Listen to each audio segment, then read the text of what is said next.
them for myself, and I know that we have to fight that, because they're crippling our nation, crippling it, and we have to stop that as soon as possible.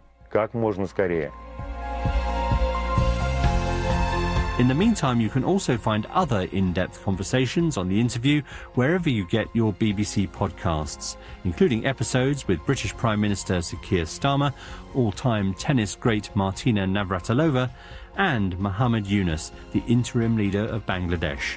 Until the next time, bye for now.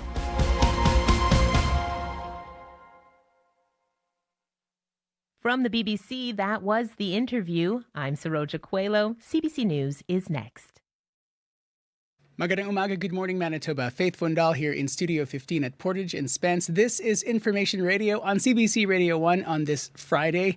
Lots to come on the program. We'll talk about what you can expect in a moment here. First, though, to your CBC Winnipeg local news desk and Heather Wells joining us with a look at news headlines. Good morning. Good morning.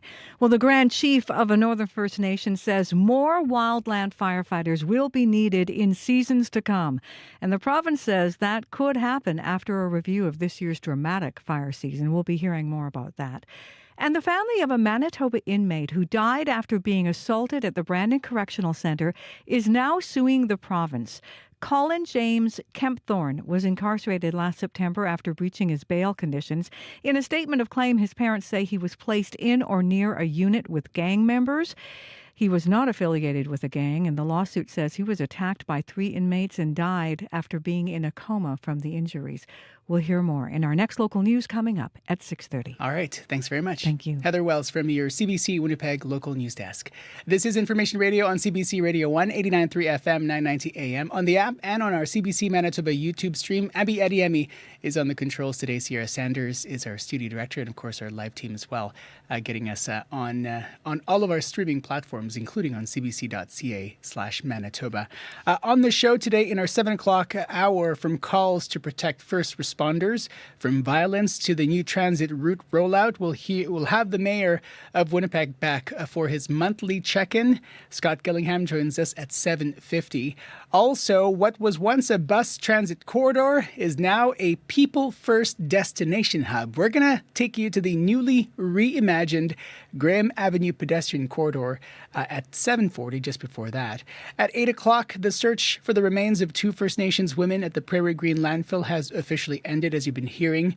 Now crews will focus on searching the Brady Road landfill. We'll speak with an MMIW advocate for her thoughts on the search and what families need now. That's coming up here on the program. Expecting today mainly cloudy conditions for Winnipeg, a high of 25 degrees. Similar forecast for Brandon. Clearing, though, by the afternoon time, high of 23. Dauphin, sun and cloud mixture. A chance of a thunderstorm, high of 22 degrees. More to come here on the program. Stay tuned. World Report is standing by.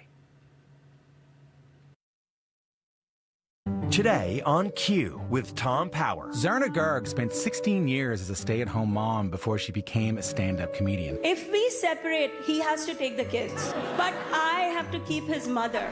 She'll be here to tell you a little bit about that journey, getting on stage for the first time, and why she takes a more business-oriented approach to her stand-up. That's coming up on Q, followed by Commotion with Elamine Abdel Mahmoud on CBC Radio 1, the CBC Listen app, and everywhere you get your podcasts. This is World Report. Good morning, I'm Angie Seth. Canada has a growing problem with fascist fight clubs, white supremacists who spar and do combat training in public parks. These secretive groups don't want to be found, but after months of research, the CBC's Visual Investigations Unit is exposing who they are. Eric Cito has details on where some of these groups have been meeting to prepare for violence.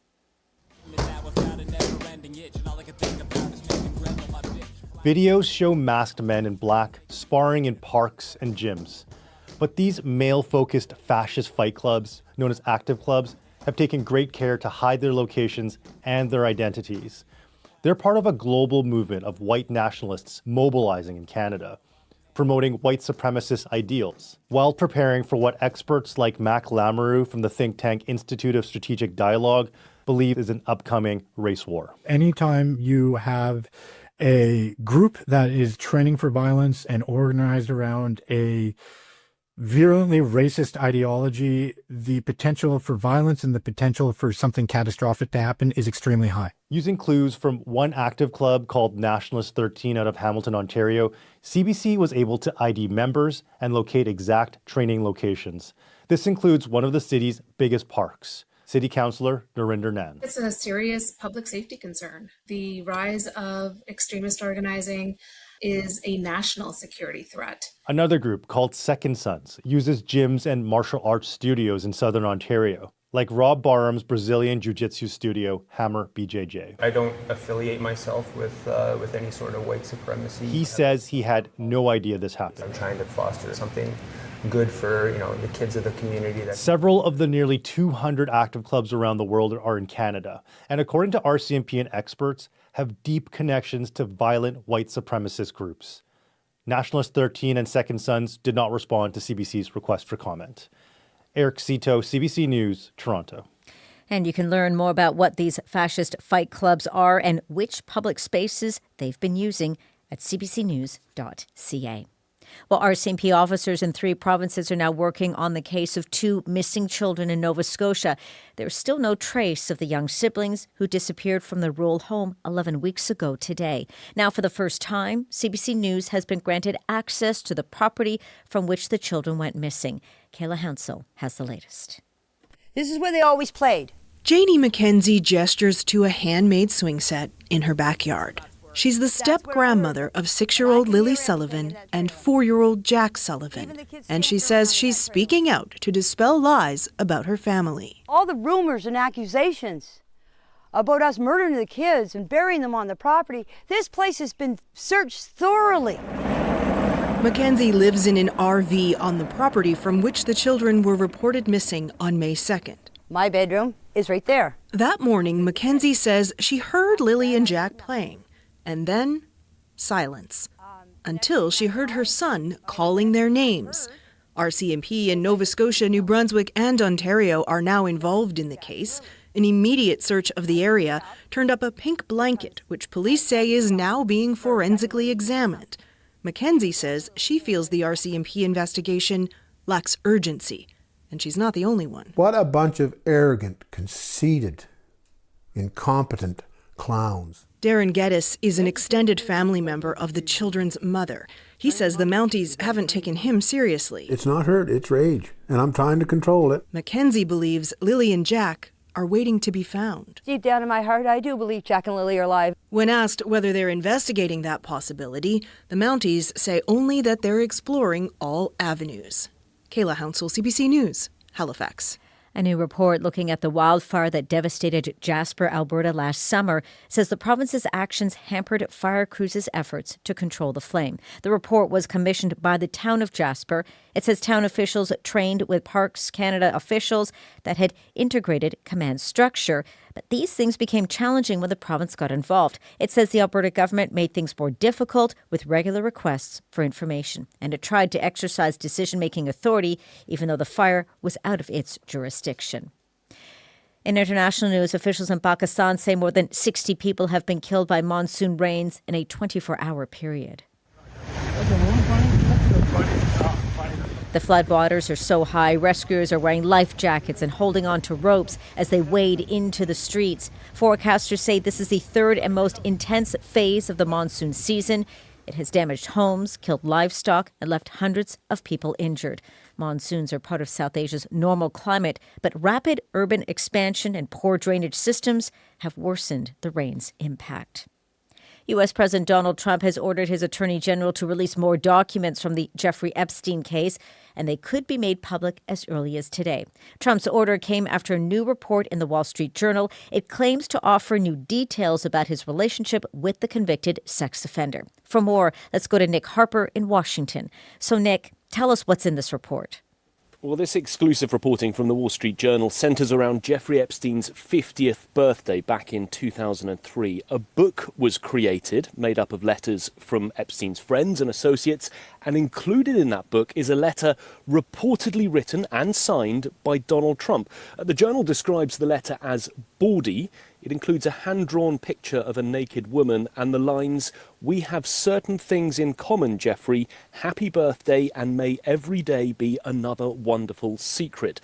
Of course, President Trump has long tried to distance himself from Epstein. However, we know that they did spend time together. There are photos of them together, including on more than one occasion at Mar-a-Lago in Florida. Now, in an interview with the Wall Street Journal, Trump called this letter a fake thing, adding, "I never wrote a picture in my life. I don't draw pictures of women. It's not my language. It's not my words." Now, CBC News has not seen this letter, but we understand that the Attorney General could possibly be sharing more information. So what has she been ordered to release? Well, in a social media post late last night, President Trump wrote, "Based on the ridiculous amount of publicity given to Jeffrey Epstein, I have asked Attorney General Pam Bondi to produce any pertinent grand jury testimony." And she is now petitioning a court in New York to unseal the grand jury transcripts.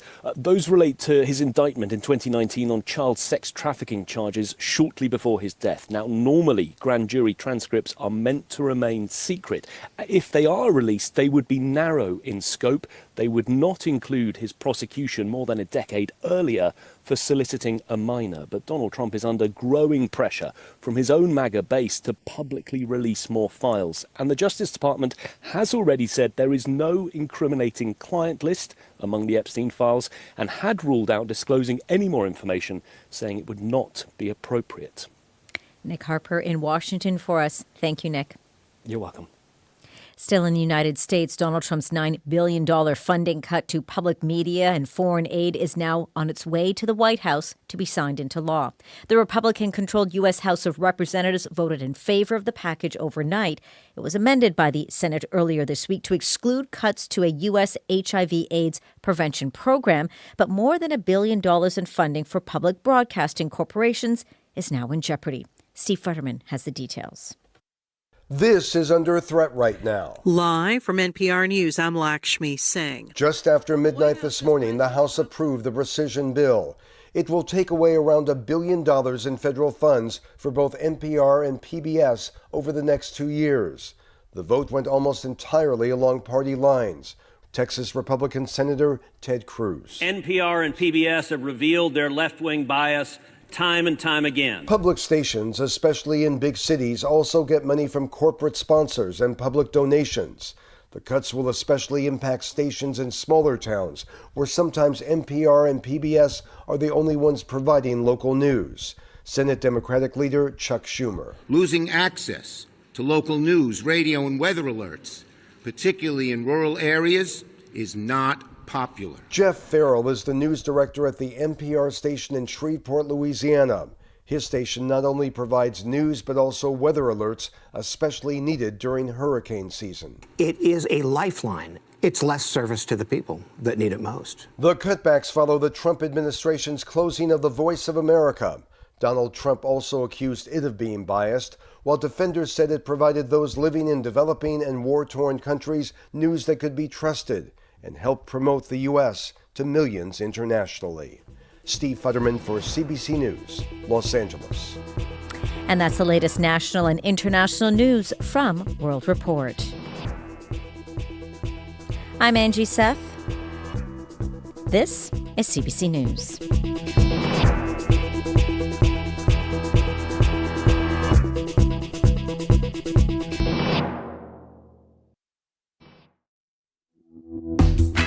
Magandang umaga, good morning Manitoba. Faith Fundal here in Studio 15 at Portage and Spence on this Friday.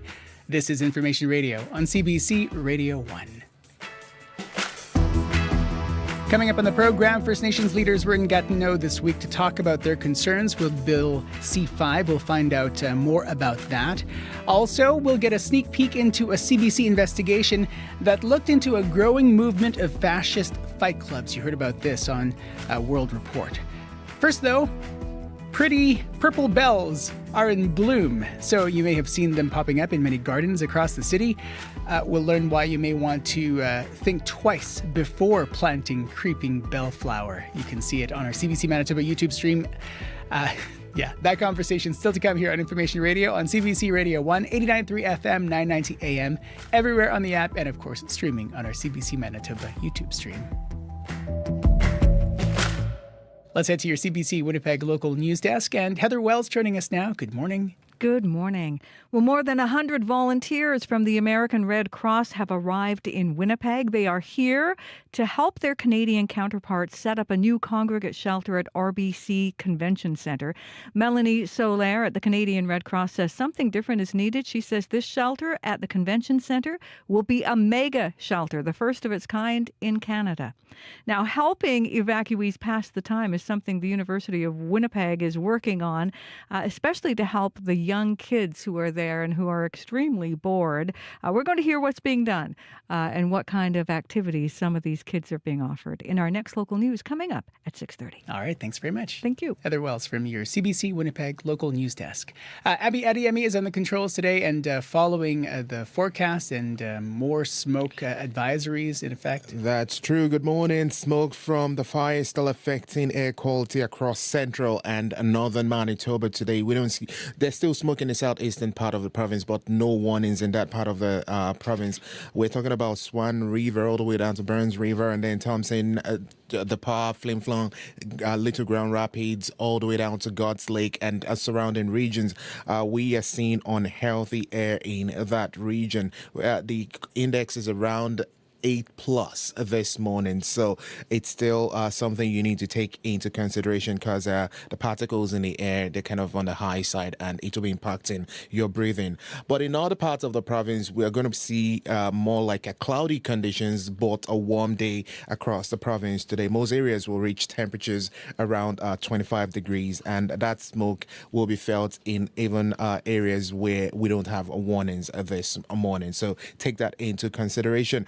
Winnipeg at this time, 13 degrees, mostly cloudy outside. Expect these cloudy conditions to stay with us for most of the day. High for the city, we get to 25, but it's going to be feeling a bit humid this afternoon with just a light breeze coming from the south, keeping things comfortable. I don't see rain in the forecast for this part of the province. Today, we see clear conditions tonight, and temperatures will cool off to around 10, 11 degrees. Across the southern part of the province, the Red River, the Pembina Valley, the Westman, the Parkland, the Interlake region, we're seeing temperatures between 10 and 13 degrees today, with highs close to 25 also. While up north, we're seeing between 6 and 13 degrees, and Churchill is around 12 at this. Churchill will warm up to 12 today, while the rest of the north will see temperatures around 23. Just to sum it up, it's more like cloudy conditions across the province. Temperatures going close to 25. We're getting back to those, seasonal where we get to see the temperatures get close to 30 degrees. All right. Sounds good. Thank you. Thank you. Abby Adeyemi on the controls today. Sierra Sanders is our studio director, and you're following the commute so far. Good morning. Good morning. Not too much developing out there right now as we get this Friday commute started. But if there's something slowing you down out there, whether you are here in the city or out on the highways, you can give me a call on the CBC commuter line. That number is 204-788-3093.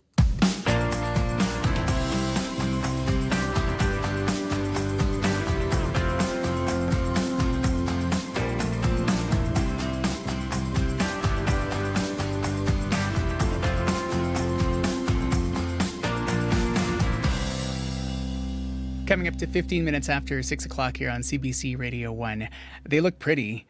Purple bell-shaped flowers in gardens everywhere, but they are also pesky, an invasive plant that can quickly take over those backyards and gardens. The CBC's Marjorie Dowhouse spoke with Carla Hersina about the creeping bellflower. Carla co-owns St. Mary's Nursery and Garden Centre.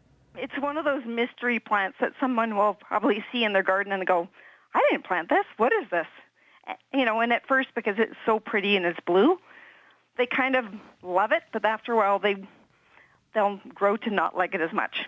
So what's your experience with creeping bellflower? Well, I've seen it in a lot of gardens where people kind of go, what is this? It can take over quite a bit. So, there's measures that we try and eliminate it when we do see it. it has a tendency to creep fairly fast. So it's a fast-growing plant.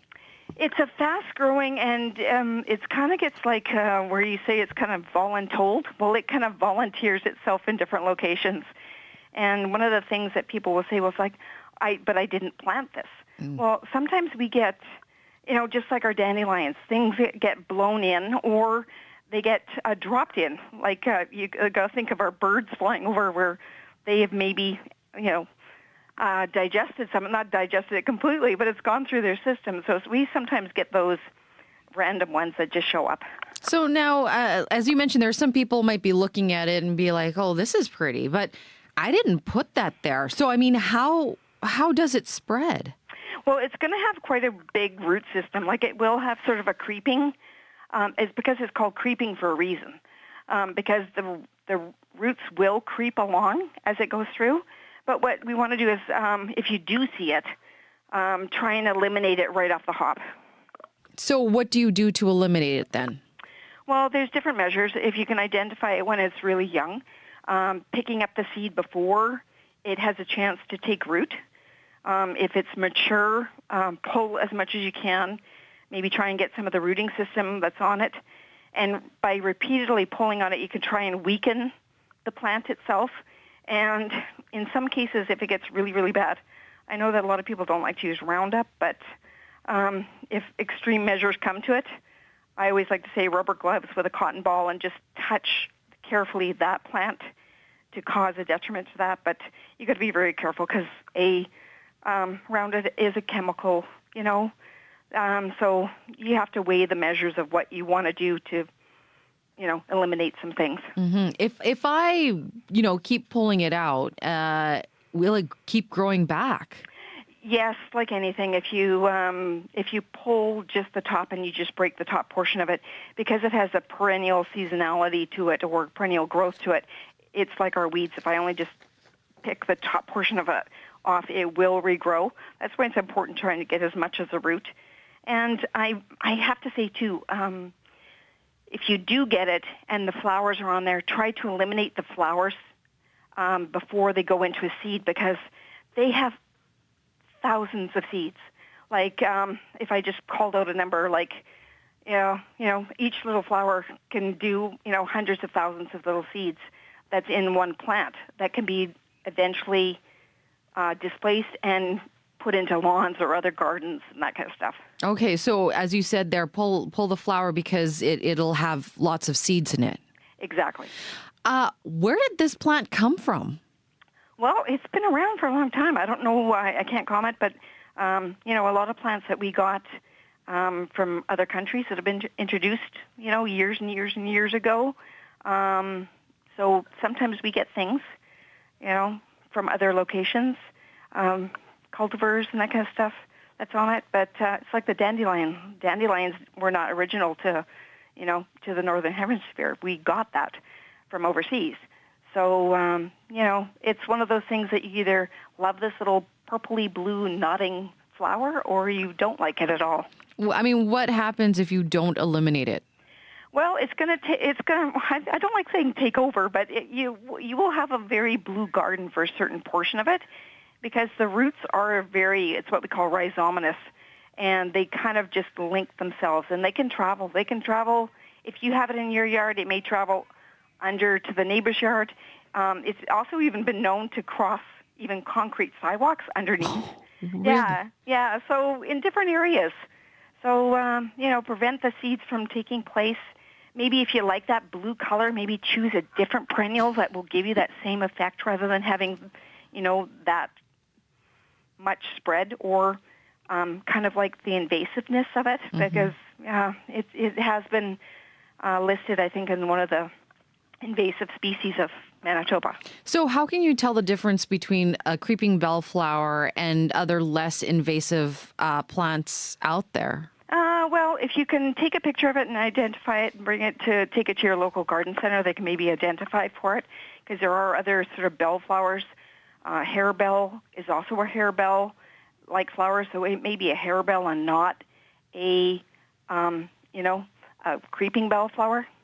And hay bells or hair bells or whatever, you said that those are not invasive at all, though. No, those are not. It's an alternative for planting, because sometimes if you see things that you like, we always kind of give you a substitution for if you want that true blue color. Like one of my favorites is linum, which is flax, like blue flax, which is really, really pretty. If you're wanting the bellflower in the campanula family, there's cute little ones. There's one that I really love is campanula bell. Like it's a clustered bellflower, which will be in that little bit, nice and neat and tidy. We have about 30 seconds left here, but I want to ask you, if people are thinking about putting plants, what do they want to think carefully about before they plant? Probably check the rooting systems. If you want to stay neat and tidy, always ask about what type of rooting system the plant has. And if somebody says, hey, I've got a lot of these and they do well in my garden, they're probably digging them up for a reason. Carla Hersina is a co-owner of St. Mary's Nursery and Garden Centre, speaking with the CBC's Marjorie Dowhouse. There are stories you just can't stop thinking about. They take you somewhere, they introduce you to someone, they share something new with you. Liftoff. Those are the stories you want to share with your friends, and CBC's award-winning documentary team is bringing them to you every week on Storylines. Storylines, new this season on CBC Radio 1 and always on demand on the CBC Listen app. 22 minutes after 6 o'clock here on CBC Radio 1, I'm Faith Fundal. As you've been hearing, white nationalists are getting bolder and more visible in this country as they prepare for what they say is a looming race war, holding demonstrations, advocating for mass deportations, and practicing combat training openly in parks and gyms. It is part of a growing movement of fascist fight clubs, also known as active clubs. CBC spent months digging into active clubs in Canada to expose exactly where they train and who some of these people are. Eric Cito is here to give us a sneak peek into this exclusive investigation. He is a senior reporter with CBC's Visual Investigation Unit. Eric, good morning. Good morning. They call them active clubs, which sounds like camouflage for their real purpose. Yeah, you hear active clubs, you think fitness, you think training, and this is what they're trying to get the message, at least, ostensibly is, we want to get fit, we want to build a community. But what actually these active clubs are, and what experts have told us, they have deep connections to extremist organizations, violent white supremacists, and this movement has grown to 200 clubs, several clubs here now in Canada, including in Ontario and out west as well.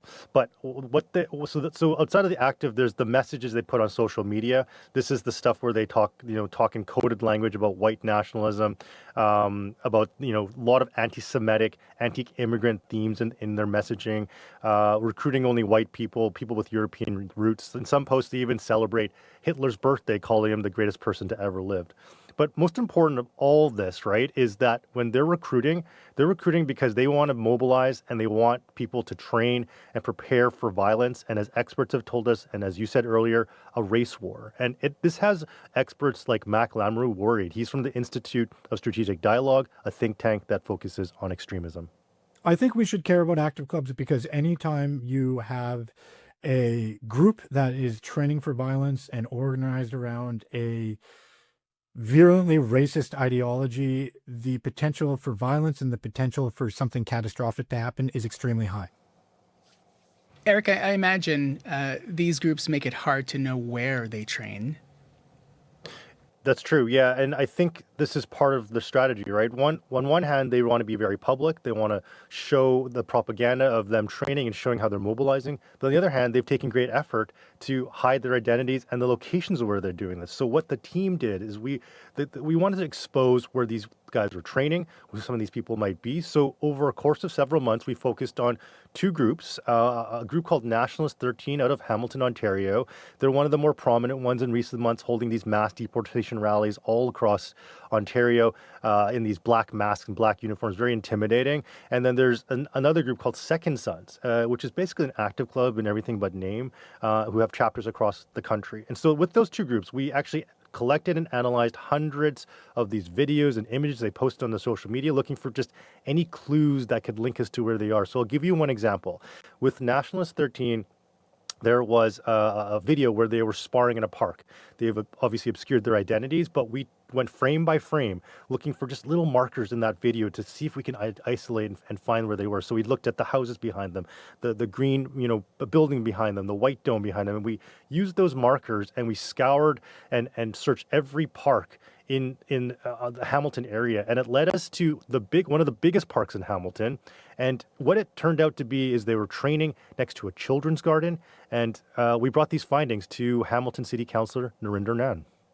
To see city facilities and city parks being used in this way is just absolutely unacceptable. It's a serious public safety concern. The rise of extremist organizing is a national security threat. And just want to note, there were multiple parks we found where they were training next to maybe a children's water park, a soccer complex where kids also train. But it's not just public parks, right? You've also found these groups inside gyms and martial arts studios.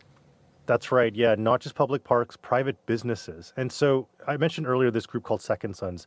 A little bit of backstory about them is that they're an offshoot of a group called Diagolon, which has been described by the RCMP as an extremist militia-like organization. And this group is very careful with their messaging, with their coded messaging as well, and also what they're putting out there. But they do post, and they blur their faces, they edit images to make it harder, but they still left little clues. And so what we did is we searched all these martial arts and gym studios where these guys could be matching up little markers again, and we determined that they were training at a number of Brazilian jiu-jitsu gyms, including a place called Hammer BJJ out of Hamilton.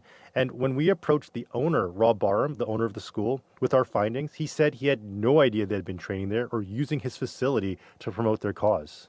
I don't affiliate myself with any sort of white supremacy. I have a firm policy that I don't want those types of behaviors or those types of energies in this place. I'm trying to protect that and trying to foster into something good for the kids of the community that can come here and better their life. And we actually approached another Brazilian Jiu-Jitsu gym in the Niagara region in Ontario there. And as soon as the owner found out, when we showed our findings, he kicked these guys out. He had no idea, he said, and he called them scumbags. Here's Mac Lamoureux again. The fact that the gym owner doesn't know that they were training doesn't surprise me at all.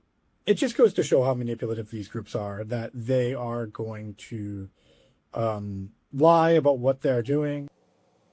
And, this is just part of a growing trend of, this cause kind of co-opting martial arts. And I want to just emphasize that this wasn't just Ontario. We saw pictures from across the country that, where they're training as well. And even across, it's a global thing. In the U.S., in Tennessee, there was an active club that was caught training in a Brazilian jiu-jitsu gym there. As soon as that studio found out, they kicked them out. How did the groups you looked into respond to all of this? So we reached out to NS13 or Nationalist 13, and a member that we identified in our story didn't get a response. We also reached out to Second Sons through their website, and we never got a direct response. Instead, we got an email from someone who called herself the Queen of Diagolon. She said she wasn't speaking on behalf of the group, but did say she didn't understand why men in this country fail to support other men gathering regularly to improve their physical and mental well-being, as Second Sons does. Eric, thanks for this. Thank you. Eric Cito is a senior reporter with CBC News' Visual Investigations Unit. You can learn more about this investigation, the full investigation, where these fascist fight clubs are training and who they are on our website, cbcnews.ca. And of course, tune in to your CBC Winnipeg News and World Report. We're at 29 minutes after 6 o'clock here on CBC Radio 1. We'll give you a full look at your weather forecast still to come. If you see any issues on your commute, call our commuter line. Sierra Sanders is waiting for your phone call, 204-788-3093, 204-788-3093. Abby Adeyemi on the controls today here on Information Radio on CBC Radio 1, 89.3 FM, 990 AM, and everywhere on the CBC Listen app. Good morning to the folks watching us on CBC Television and streaming us on our CBC Manitoba YouTube stream. Still to come in our next half hour, First Nations leaders were in Gatineau this week to talk about their concerns with Bill C-5. We'll find out more about that coming up after your CBC Winnipeg News. This is CBC News. Good morning. I'm Heather Wells in Winnipeg at 6:30. 13 degrees. It's mainly cloudy today. We are going to warm up almost to seasonal. A high this afternoon of 25. Widespread smoke moves into the area tomorrow. The Grand Chief of a Northern First Nation says more wildland firefighters will be needed in fire seasons to come. And the province of Manitoba says that could happen after a review of this year's dramatic fire season. CBC's Matt Humphrey has more. As wildfire bears down on his northern Manitoba communities, Island Lake Grand Chief Alex McDougall thinks more boots on the ground would have been a game changer. We wouldn't have that fire threatening our communities. We wouldn't have these thousands of people of our communities being displaced from their homes. The province says it has around 350 fire rangers. MGEU President Kyle Ross says the number has been largely the same since 2009. Not everybody's going to go and want to jump out of a helicopter and be dropped off in the bush. Natural Resources Minister Ian Bushy says a review of the season could mean more firefighters going forward. And that'll be part of the assessments as well, too. This is now our new normal, potentially, so how do we address that in a really meaningful way? While the evacuation was efficient, Chief McDougall thinks more crews responding quicker could have avoided it altogether. Matt Humphrey, CBC News, Winnipeg. More than 100 volunteers from the American Red Cross are in Winnipeg helping set up a new congregate shelter for wildfire evacuees at RBC Convention Centre. Ann Palmer is the Executive Director of Operations, Policy and Mission Adaptation with the American Red Cross. Kind of the primary service that we deliver almost every day in the United States is congregate sheltering. Like right now we have 10 shelters open, congregate shelters in the United States. That's a typical day in the American Red Cross.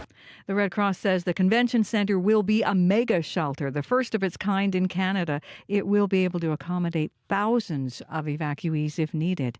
Now, being forced to leave homes because of wildfires, having to stay in a shelter can be traumatic and stressful. And for children, it can also be boring. Families with children are among 400 evacuees staying at the shelter at the University of Winnipeg Recplex. Many are from Garden Hill, Anishinaabe Nation.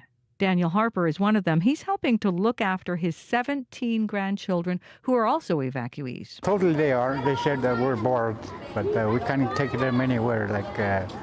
We need a right to go somewhere else. Evacuees tell CBC transportation around Winnipeg is a barrier, along with costs of activities. The province says it continues to work with the community and Indigenous partners to offer programs to children and youth. And University of Winnipeg officials say they are looking at initiatives like expanding sports camps and providing donated basketballs and soccer balls to kids. The parents of an inmate want to know why their son was placed in or near a gang unit at Brandon's jail. Colin James Kempthorne was incarcerated in September after breaching his bail conditions. He died after being attacked. His family is now suing the province. The lawsuit argues Kempthorne wasn't affiliated to a gang and yet was placed in or around people who were. It says the jail should have known that could put him at risk. Stéphane Liveris is the family's lawyer. The level of security required for the inmate, depending on the level of violence or aggressive behavior, should be kept a constant. And Mr. Kempthorne suffered the ultimate price. And now his parents, have to endure reliving this tragedy by virtue of the lawsuit, but it's the only way for them to get any answers. The province declined to comment, saying the matter is before the courts. None of the allegations have been tested in court, and no statement of defense has been filed. CBS is denying politics had any role in canceling The Late Show with Stephen Colbert. He told his audience last night. Next year will be our last season. The network will be ending The Late Show in May. Earlier this week, Colbert criticized a recent $16 million payment by CBS to settle a lawsuit brought by Donald Trump. Paramount, parent company of CBS, is trying to get a merger approved by Skydance, led by pro-MAGA David Ellison. Here's how Colbert characterized that settlement. Now, I believe this kind of complicated financial settlement with a sitting government official has a technical name in legal circles. It's big fat bribe. CBS, though, insists the decision is strictly business. The end of Colbert's run will also end the Late Show franchise. While hanging out with the Winnipeg Sea Bears. It wasn't just tips from the pros, but young people from a North End basketball team also learned about the importance of hair braids in Indigenous culture. It stems from an incident at one of the Central Storm team's minor league games back in May. 12-year-old Brian James was asked by a referee to tuck his braid into his jersey. His mom, Cheryl James, says her son had only started wearing a braid 2 years ago. She says Brian was deeply hurt by the way he was singled out. It was hard for me to, as a parent, as a mom, knowing that somebody was discriminating against my son because of something that was new for him, that he was just experiencing as well, wearing the braid. Members of the Warriors, an all-Indigenous basketball team, also spoke with the young players about how braids are culturally significant. Cheryl James is calling for Indigenous cultural training for referees and officials. You can hear the latest national and international news on World Report at 7, and you can find more Manitoba news updated throughout the day at cbc.ca/Manitoba. All right, thanks very much. Thank you. Heather Wells from your CBC Winnipeg local news desk. We're at 36 minutes after 6 o'clock here on CBC Radio 1 Information Radio, as well on our CBC Manitoba YouTube stream. Abby Adiemi on the controls today following the weather and the smoke. Yeah, the weather and the smoke. The smoke is a concern in the central part of the province into the northern part of the province today due to the active fire in the region, impacting, talking about Swan River into Thompson, and we're seeing smoke in the Flin Flon nearby areas, Grand Rapids, Little Rapid, Oxford House, God's Lake, Lynn Lake. We're seeing smoke in all this region, and it's really making air really hard to breathe, causing low visibility as well. And this condition is expected to last through the weekend. We're looking at the air quality health index around 7+ this morning, which it could be even higher than that in some areas, which means the air is really unhealthy for folks to spend time outside. Even for healthy people, you will feel the impact of the smoke. So it is best to stay indoors and avoid heavy activities outside. Talking about conditions in other parts of the province today, we're starting with cloudy conditions. It's going to be a cloudy and warm day across the province. In the southern region, we're looking at 13 degrees right now in Winnipeg. Cloudy outside. We are seeing this more like a thick layer of cloud covering the city. And today we're expecting it to stay with us with temperatures warming to 25 degrees, though the air is going to be feeling a bit humid as we get into the afternoon period. But light breeze from the south will keep things a bit comfortable. I don't see rain in the forecast today. Similar conditions we're seeing in the Pembina Valley region at this time. 13 degrees also there. Cloudy skies. Temperatures will get close to 25 degrees for that part of the province. In the Westmountain region, Brandon is at 10 at this time. We're expecting also mainly cloudy skies, but that should clear as you get into the afternoon. The high will be around 23 degrees.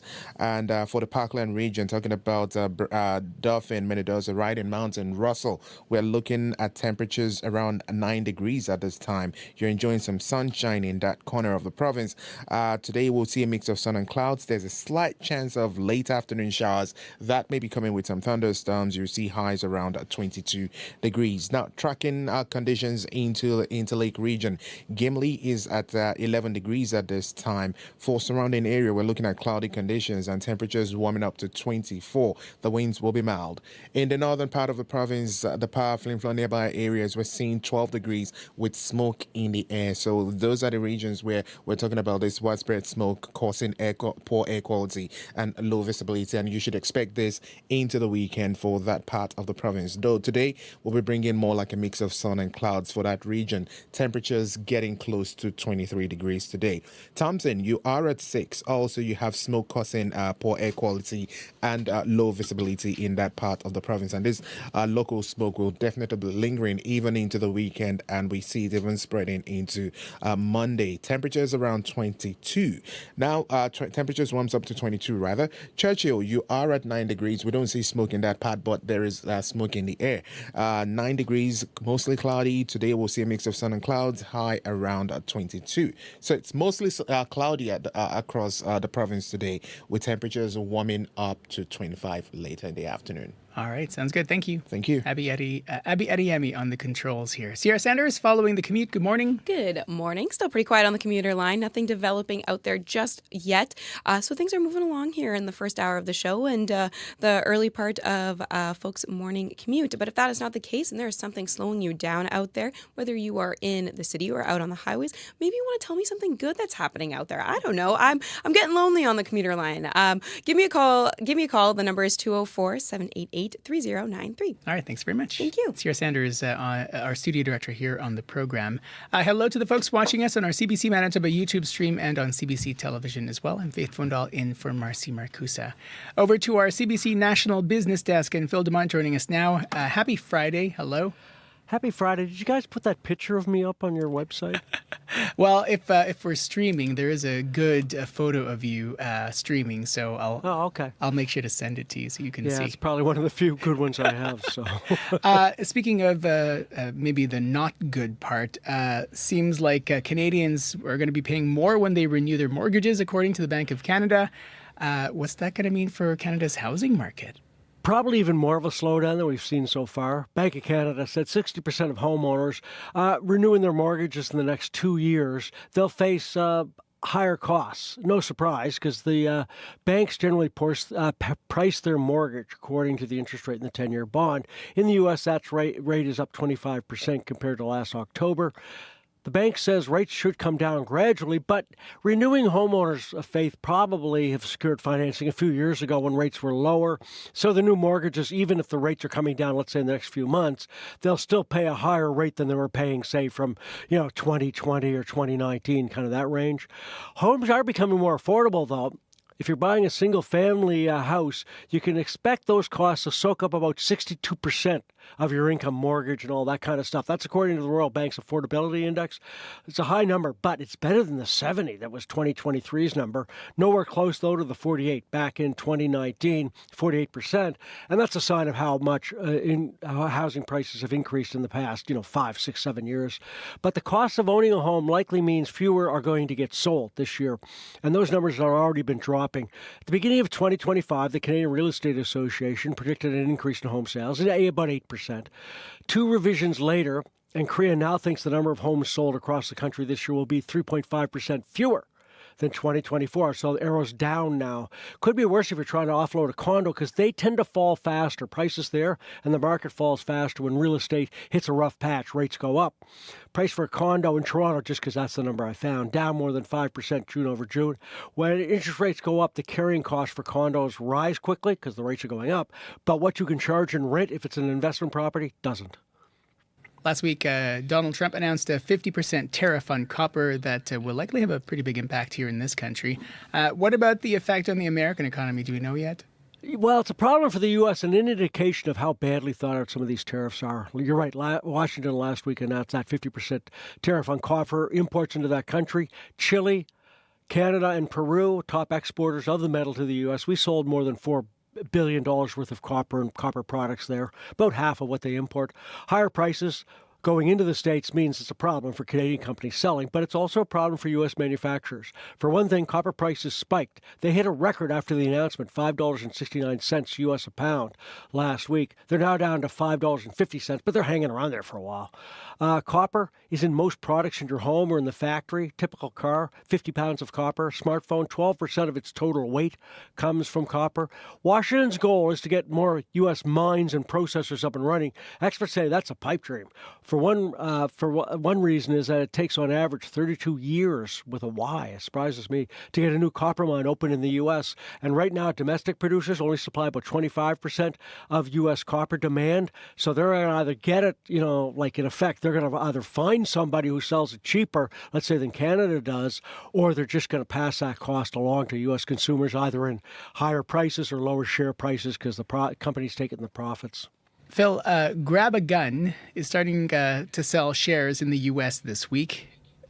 what kind of name is that for a company? I know. I pick on this because sometimes this stuff makes you shake your head sometimes. Grab a Gun's an online gun seller in the U.S. Went public on the NYSE, New York Stock Exchange this week. 3 things stand out. It's actually becoming a kind of one of those shell companies that goes out and buys other companies. Donald Trump Jr. owns 300,000 shares, and those shares have already lost 60% of their value in trading. The name, though, is a head-scratcher. DT Jr. says it's an anti-woke company. It's just strange.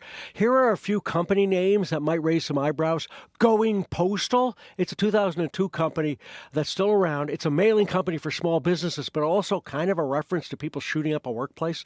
Titanic, 2 words. Name of a couple of Thai restaurants in the Northeast U.S. Fun wordplay, but maybe not with a famous tragedy. So in a cute vein, I give you Passmore Gas and Propane out of Arizona. It's the owner's name. Great slogan. Funny name. Great service.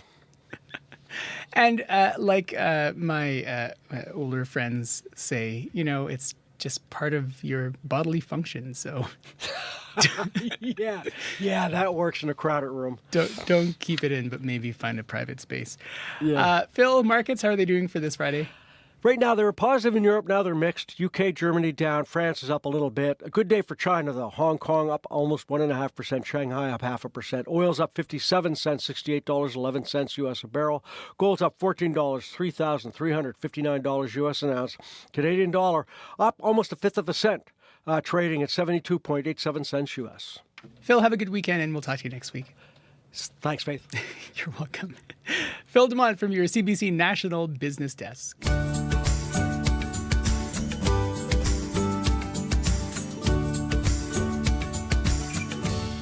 Friday, so I'm feeling silly. Sorry, not sorry. Jenna Jacobs is ready to share some new music with the release of her single, Touchin'.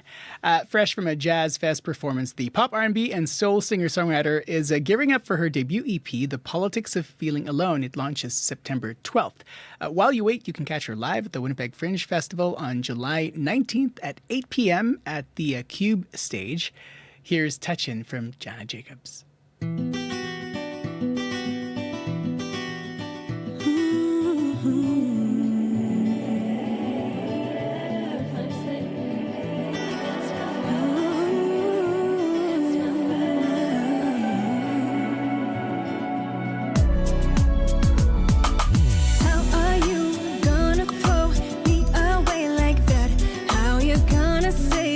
Say no and then be getting mad. It's the self-control.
it's my body that you want. Go through motions just for show.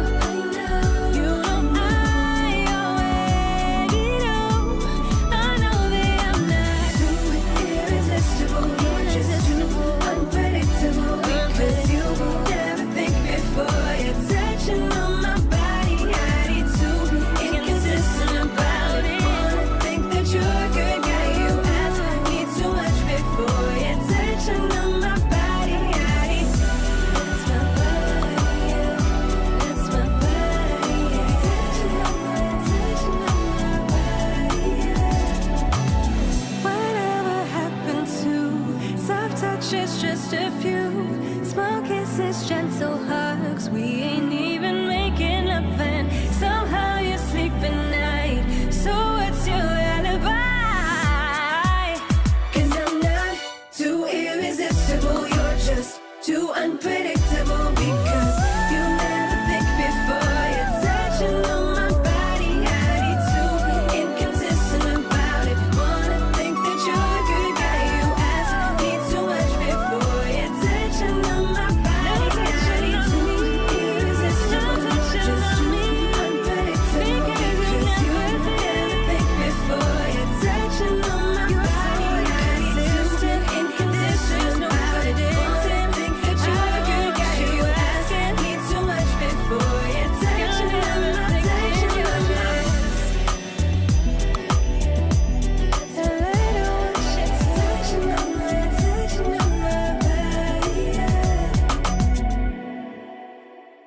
That's Janet Jacobs with her song called Touchin'. Breaking tonight. Every day.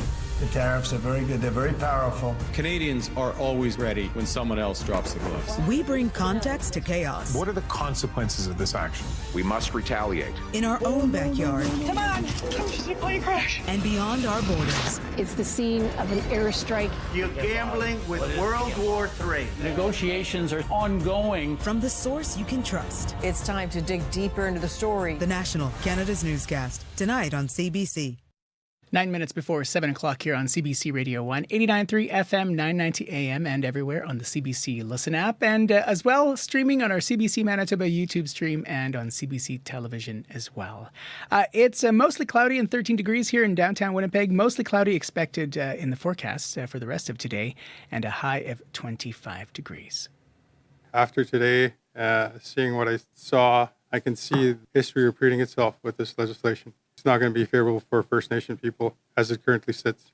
That is Chief Sheldon Sunshine of the Sturgeon Lake Cree Nation, one of the First Nations leaders who met with the federal government to talk about concerns about Bill C-5. The bill, which is now law, allows the feds to circumvent certain regulations in favor of faster development of projects deemed as in the national interest. Leaders from Indigenous communities across the land are concerned the law will bypass the duty to consult. The meetings this week in Gatineau were meant to quell the concern, but one First Nations leader says it was definitely not consultation.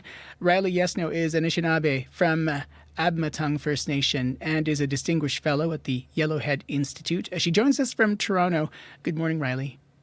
Good morning. What have you been seeing and hearing from First Nations leaders regarding the summit this week? Yeah, it seems like people are coming out of it with a generally negative sort of view. On the maybe more positive end of that view is not a complete willingness to write off the bill or the progress yet, but certainly skepticism and apprehension. On the other end of it, and this is a sentiment I'm hearing certainly more vocally, is a real frustration and fear about what the passage of this bill and how the Carney government is going about it, what that means for First Nations and Indigenous rights more generally, for the land, and a mounting preparation to push back on this on a bunch of different fronts. And so there's certainly a high level of tension across the board. The Grand Chief of Manitoba, Kiwetinawi Okamakinak, Garrison Setti, said that it is hard to trust any government after 150 years of eroded treaties. What is it about Bill C-5 that makes it such a controversial piece of legislation? Yeah, I mean, I think that there's several parts to it. Firstly is that it is a pro-extractive project bill at its heart, and not all First Nations communities, not all Indigenous communities are pro-extraction. Some are, but a great many are not, and so there's already that base level of contestation. But no matter where you fall on development generally, I think that there is a consensus that the way that you go about development is very important, and the way that this government has gone about it with Bill C-5 is to say, this is already our decision. It's been passed. And so at this point, it doesn't feel like to First Nations that no really is an option in any way. And so that means that meaningful consent is not on the table. Even meaningful consultation is not on the table.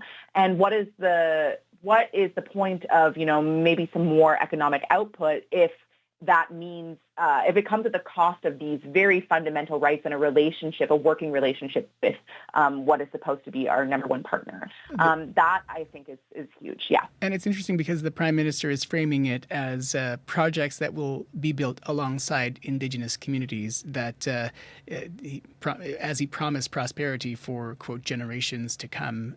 Do people believe that framing? I would say not really. I mean, the whole way that it's being framed is also, I think, strikes a chord because it's very paternalistic. Indigenous people have had many generations of Canadian governments and prime ministers telling us what's good for us and what's going to be good for us, no matter how we actually feel about the issue. I think a lot of Indigenous people would also say that their vision of prosperity doesn't have to do necessarily with mines and pipelines, but a lot to do with viable lands for Indigenous people to live on for generations to come. And so there is this very top-down, I think, way that this is all taking place that definitely rubs Indigenous people the wrong way and evokes this feeling of continued colonization that we've been experiencing, for 400 plus years. Riley, there is this perception that Canada may not be prioritizing the free, prior, and informed consent of Indigenous peoples as much as they used to. What do you make of that perception? Yeah, I would agree. I think that even at its best, the way that Canada approached free, prior, and informed consent was dubious, I guess. BC is a great example of this. They have legislation to the effect of free, prior, and informed consent, and still they, had the whole confrontation with the Trans Mountain Pipeline and the Wet'suwet'en people, many saying that that was a violation of, what we call FPIC. But I think the whole thing that we're experiencing right now points to this larger issue, which is that Canada continually treats Indigenous rights as if it's a policy issue, that some governments can prioritize and some can't, when in fact they are fundamental legal obligations. And they shouldn't be subject to the changing whims of the leadership or the government of the day. And that's what we're really seeing, I think, with this backsliding beyond any individual bills that are being passed. And that's a much larger issue for Canada to contend with. Riley, thanks for making space and time to talk about this, and take care. Yeah, thanks for having me. That's Riley Yes-No, Anishinaabe from Admatung First Nation, also a PhD candidate at the University of Toronto. We're about 3 minutes before the top of the hour. Let's head to your CBC Winnipeg local news desk. Heather Wells joining us with a look at news headlines. Good morning. Good morning.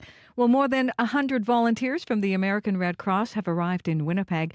They're here to help their Canadian counterparts set up a new congregate shelter at RBC Convention Centre. Melanie Solaire at the Canadian Red Cross says that shelter is going to be a mega shelter, the first of its kind in Canada, and will be able to accommodate thousands of wildfire evacuees if needed. Helping those evacuees pass the time is something the University of Winnipeg is working on.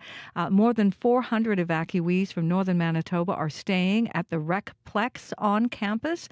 Sherry Lynn Skwarchuk at the U of W says she's putting on daily, hour-long sessions for evacuee children. We'll hear more about that in our next local news coming up at 7:30. All right, thanks very much. Thank you. Heather Wells from your CBC Winnipeg local news desk. I'm Faith Fundal in for Marcy Maracusa, Abby Adiemi on the controls. Sierra Sanders is our studio director. If you see any issues on your commute, pull over and call us or call hands-free 204-788-3093, 204-788-3093. Still to come on the project, masks, on the program, I should say. Masks are a touchy subject for some folks who may have experienced trauma from the early days of the pandemic, but there seems to be a demand for masks again. We'll hear more from the Clean Air Collective, a group that's been handing out KN95 masks at local events. They'll join us about why they do it. Coming up here on Information Radio on CBC Radio 1. Goodbye to the folks watching us on CBC Television. You can, of course, tune in to the CBC Manitoba YouTube stream. Lots to come. Stay tuned. World Report is standing by.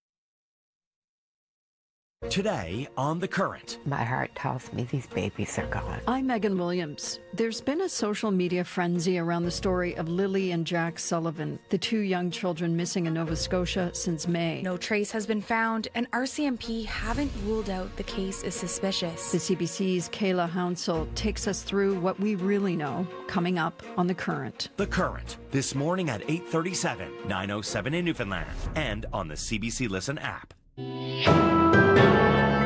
This is World Report.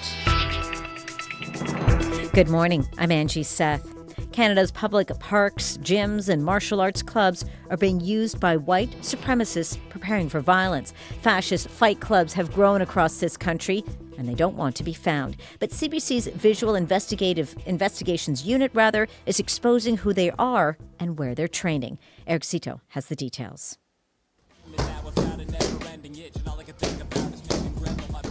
Videos show masked men in black sparring in parks and gyms.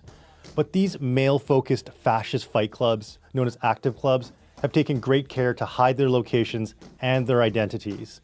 They're part of a global movement of white nationalists mobilizing in Canada, promoting white supremacist ideals, while preparing for what experts like Mac Lamoureux from the think tank Institute of Strategic Dialogue believe is an upcoming race war. Anytime you have a group that is training for violence and organized around a virulently racist ideology, the potential for violence and the potential for something catastrophic to happen is extremely high. Using clues from one active club called Nationalist 13 out of Hamilton, Ontario, CBC was able to ID members and locate exact training locations.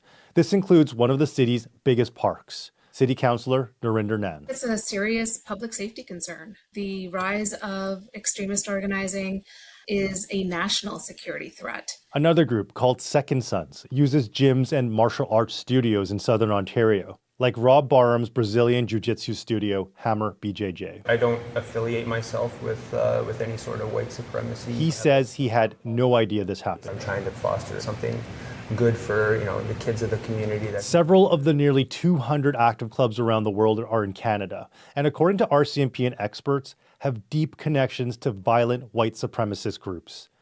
Nationalist 13 and Second Sons did not respond to CBC's request for comment. Eric Cito, CBC News, Toronto. And you can learn more about what these fascist fight clubs are and which public spaces they've been using at cbcnews.ca. RCMP officers in 3 provinces are now working on the case of 2 missing children in Nova Scotia. There's still no trace of the young siblings who disappeared from the rural home 11 weeks ago today. But now, for the first time, CBC News has been granted access to the property from which the children went missing. Kayla Hounsell has that story. This is where they always played. Janie McKenzie gestures to a handmade swing set in her backyard. She's the step-grandmother of 6-year-old Lily Sullivan and 4-year-old Jack Sullivan, and she says she's speaking out to dispel lies about her family. All the rumors and accusations about us murdering the kids and burying them on the property, this place has been searched thoroughly. Mackenzie lives in an RV on the property from which the children were reported missing on May 2nd. My bedroom is right there. That morning, Mackenzie says she heard Lily and Jack playing. And then, silence, until she heard her son calling their names. RCMP in Nova Scotia, New Brunswick, and Ontario are now involved in the case. An immediate search of the area turned up a pink blanket, which police say is now being forensically examined. Mackenzie says she feels the RCMP investigation lacks urgency, and she's not the only one. What a bunch of arrogant, conceited, incompetent clowns. Darren Geddes is an extended family member of the children's mother. He says the Mounties haven't taken him seriously. It's not hurt, it's rage, and I'm trying to control it. Mackenzie believes Lily and Jack are waiting to be found. Deep down in my heart, I do believe Jack and Lily are alive. When asked whether they're investigating that possibility, the Mounties say only that they're exploring all avenues. Kayla Hounsell, CBC News, Halifax.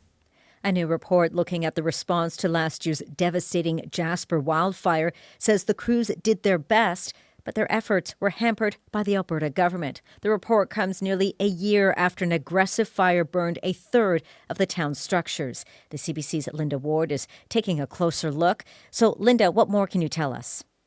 Well, Angie, the review found the lines of responsibility between the federal, provincial, and municipal governments, as well as Parks Canada and provincial agencies like Alberta Wildfire, were blurred, and coordination between these agencies was lacking. Usually, emergencies like wildfires, those are a provincial responsibility, but Jasper is in a national park, which is a federal jurisdiction. The report says while Alberta Wildfire supported firefighting operations and participated in the incident management team, jurisdictional overlap, quote, created political challenges that disrupted the focus of incident commanders. They say that led to time spent managing inquiries and issues rather than directing the wildfire response and reentry. This review was prepared by 2 consulting firms hired by the town of Jasper. There were online surveys, in-person workshops, input from 138 firefighters, more than 100 incident management team members as well. So a lot of work went into this. The aim, they say, not to assign blame here, but to offer other communities a chance to learn from what happened in Jasper. So then based on those findings in that report, then, what are some of the recommendations to, of course, improve this in the future?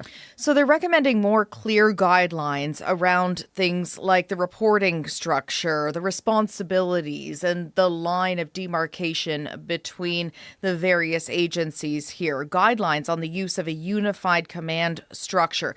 This did not look at recovery efforts, but it does suggest creating a re-entry plan to speed up the decision-making in future emergencies. And it made a couple of suggestions around buildings in the town. Things like mandating fire-smart initiatives and trying to update building codes so structures must be made of materials that reduce fire spread. We heard from the office of Eleanor Olszewski, the Federal Minister of Emergency Management, who says she's taken stock of this report and will work with local and provincial counterparts to rebuild Jasper better. All right. Thanks for this. Linda Ward in our Toronto studio with me today. Thanks, Linda. You're welcome. To the U.S. now, more documents from the Jeffrey Epstein case could be released as early as today. U.S. President Donald Trump ordered his attorney general to share relevant information. This just hours after an explosive report revealed new details about Trump's ties to the convicted sex offender. The CBC's Katie Simpson has more from Washington. It's all been a big hoax. It's perpetrated by the Democrats. U.S. President Donald Trump has struggled for weeks to distance himself from anything related to Jeffrey Epstein. Finally bowing to public pressure, he says he's asked his attorney general to produce any and all pertinent grand jury testimony subject to court approval. A decision made in the hours after an explosive article was published in the Wall Street Journal about a sexually suggestive letter bearing Trump's name given to Epstein for his 50th birthday back in 2003. The journal reports there is what appears to be a hand-drawn naked woman outlining several lines of text. They describe it as an imaginary conversation between Trump and Epstein. The note begins, "There must be more to life than having everything." Donald replies, "Yes, there is, but I won't tell you what it is." Epstein, "Nor will I, since I also know what it is." Donald, "We have certain things in common, Jeffrey." Jeffrey, "Yes, we do, come to think of it." It goes on to end with a final line attributed to Donald. "A pal is a wonderful thing. Happy birthday, and may every day be another wonderful secret." CBC News has not verified the documents, and Trump adamantly denies he sent Epstein a letter. It's dated 3 years before Epstein was charged for sex offenses with minors, and Trump says he's going to sue the Wall Street Journal. Katie Simpson, CBC News, Washington. U.S. network CBS, meanwhile, is taking one of Donald Trump's most prominent late-night critics off the air. It is canceling The Late Show with Stephen Colbert. He told his audience about it last night. The network will be ending The Late Show in May. And yeah, I share your feelings. It's not just the end of our show, but it's the end of The Late Show on CBS. I'm not being replaced. Colbert isn't just a vocal critic of the U.S. president. Earlier this week, he was scathing about his network's parent company, Paramount Global, and its decision to agree to a $16 million settlement with the U.S. president. Donald Trump sued the company over a 60 Minutes interview with his presidential rival, Kamala Harris. This is how Colbert characterized the settlement on his show on Monday. Now, I believe this kind of complicated financial settlement with a sitting government official has a technical name in legal circles. It's big fat bribe. Paramount Global says that the decision to cancel Colbert's show is purely financial. It says the move is not related to the show's performance or content.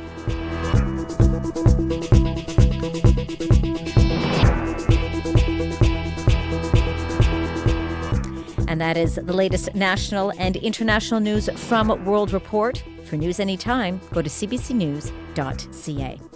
I'm Angie Seth. This is CBC News.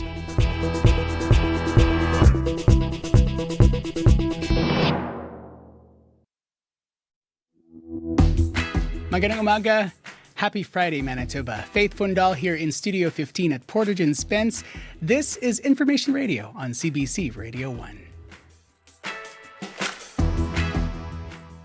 Coming up on the program, what was once a bus transit corridor is now a People First destination hub. We'll take you to the newly reimagined Graham Avenue pedestrian corridor after your 7:30 news. Also ahead, photo radar and calls to protect first responders from violence. It is our monthly check-in with Winnipeg Mayor Scott Gillingham. He'll join us just before the 8 o'clock national news. First, though, we'll speak with a volunteer who has been handing out KN95 masks at various events in the city, part of a group called Clean Air Collective. That conversation coming up next here on Information Radio on CBC Radio 1. Stay tuned.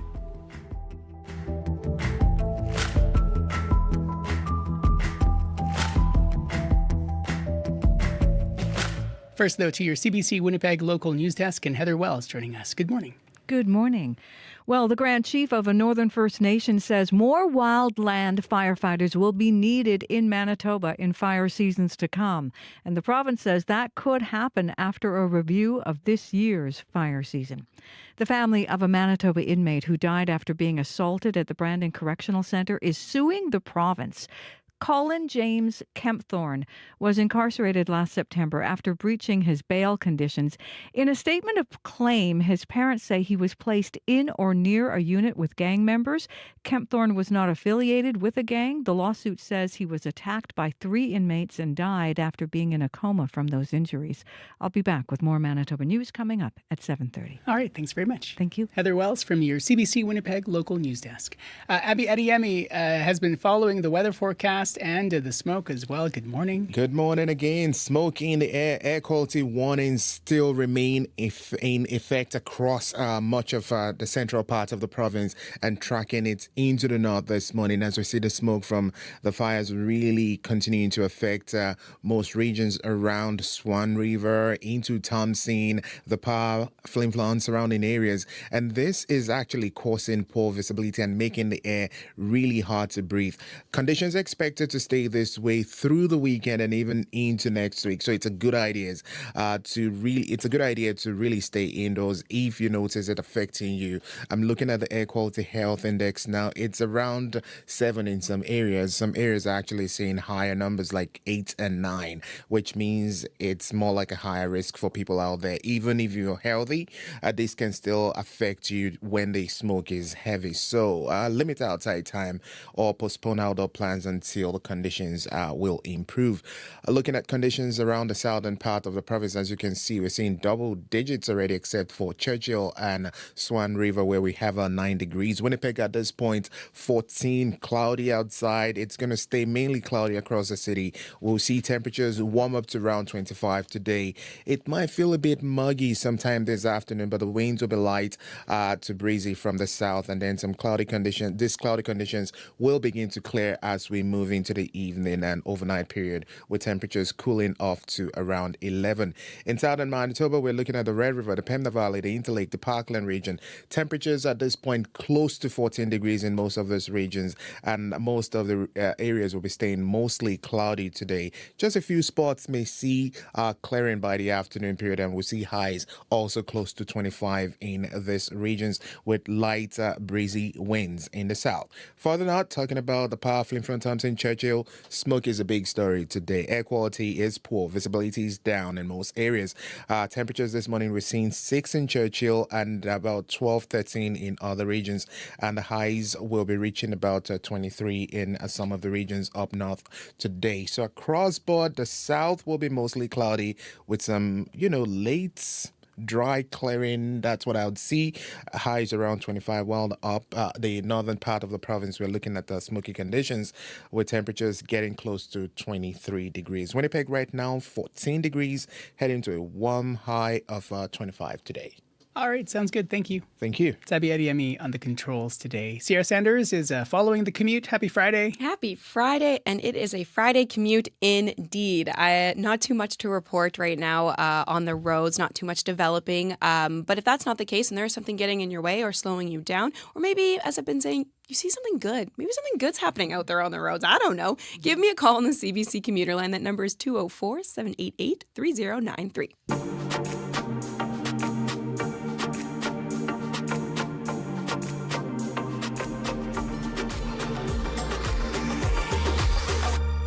15 minutes after 7 o'clock here on CBC Radio 1. A group of Winnipeggers has banded together to create awareness around respiratory safety. The folks make up the Clean Air Collective, and they've been busy handing out KN95 masks at Winnipeg events. Mandalin Unger is one of those volunteers. They were just at Folk Fest last weekend handing out masks to the audience. Good morning. Welcome to the program. Good morning. Why do what you do with the Clean Air Collective?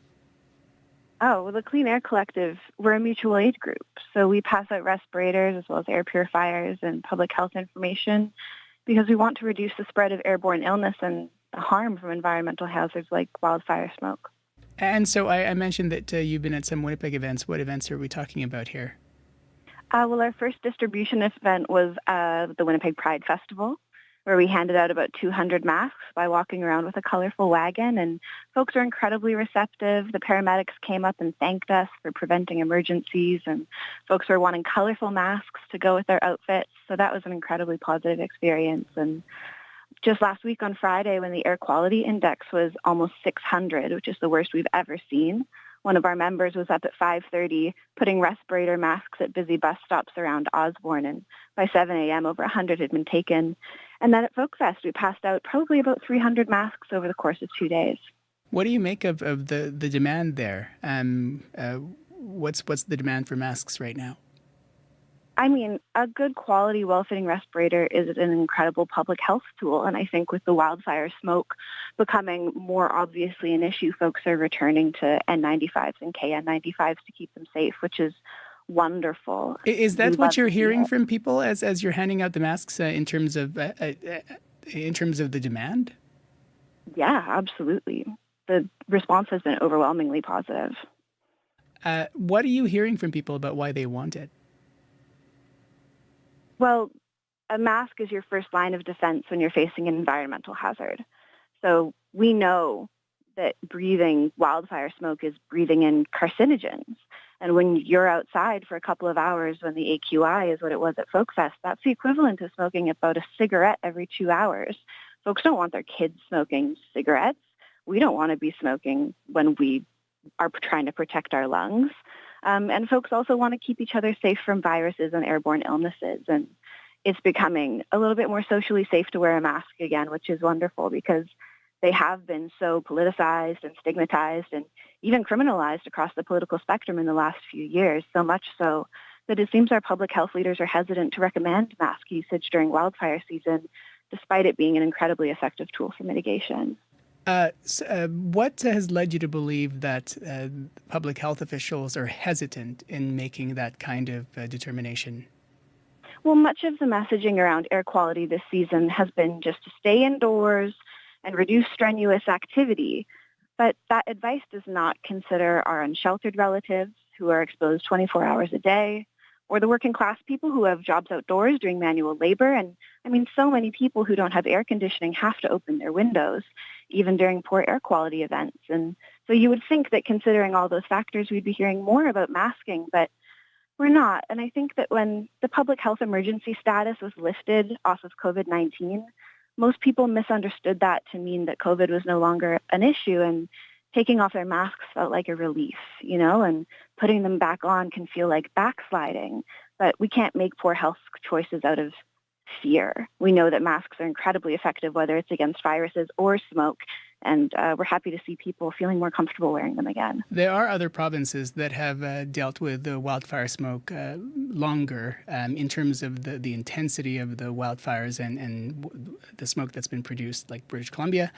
The masking has not been a big part of their messaging. It is part of it, but it has not been the priority. What is it about Manitoba then that makes you think that should be a priority? Well, I mean, it should be a priority across the board.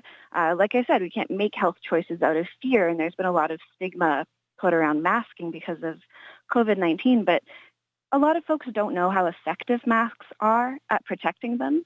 But N95s and KN95s are particulate respirators.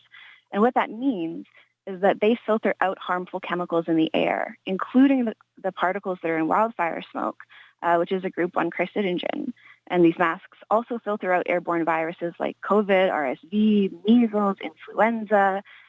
They're just an incredible public health tool that people should be using across the board. And they can be really hard to get a hold of.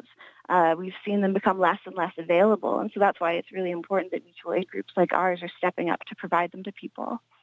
You volunteer with the Clean Air Collective. How does the organization afford to pay for all of these masks? How are you accessing all of these masks? Oh, so a lot of them are donated by nonprofits. So there's a nonprofit called Donate a Mask, as well as the Red Cross. The Red Cross will donate masks during wildfire season, and you can also get masks from government discards. So the GC Supply is a website where you can find masks that the government has actually decided that they don't want anymore, not because they're damaged or there's anything wrong with them. So we actually use a lot of the masks that the government decides that they don't want to use. And then, of course, we've crowdsourced a little. We've spent our own money, but for the most part, you're still able to get them for free. Mandela, why do you care about this? You volunteer with this organization. Is this something you're studying? Is this something that you do outside of the volunteer part of your life? I mean, it affects me personally because I'm an immune-compromised person, but I also just believe that clean air is a right, and that when I see someone wearing a mask in public, I know that person cares about their community. We share the air. It is our collective responsibility to make shared spaces as safe and as accessible as possible. Thanks for making time to talk today, and take care. Thank you so much. That's Mandela Unger, volunteer with the Clean Air Collective. We're at 22 minutes after 7 o'clock here on CBC Radio 1. I'm Faith Fundal. Kelly Bado, the award-winning Ivory Coast-born Winnipeg-based singer-songwriter, made a strong return this spring with her new French-language album, Belém. After 3 years of maternity leave, she released this soulful Afro-pop record, Jamais Oublié. From the album, take a listen.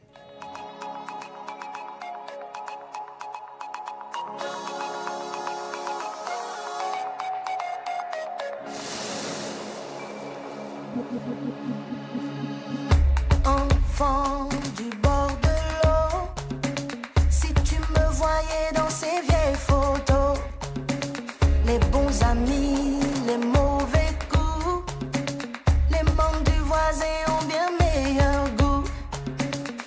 Jour de plage, tous au soleil, baby on est fiers, walk like we don't care.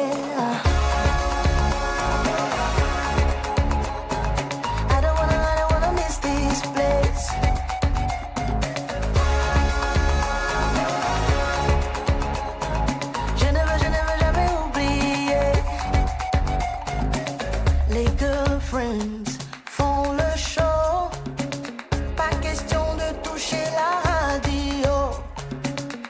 Triple saut en eau profonde, on n'a rien à envier des JO.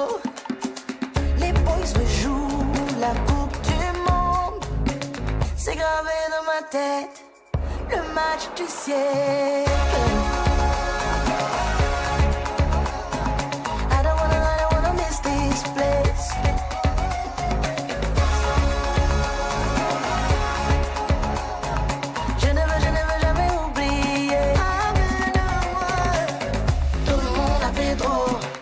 On danse un gogo, t'arrives en solo.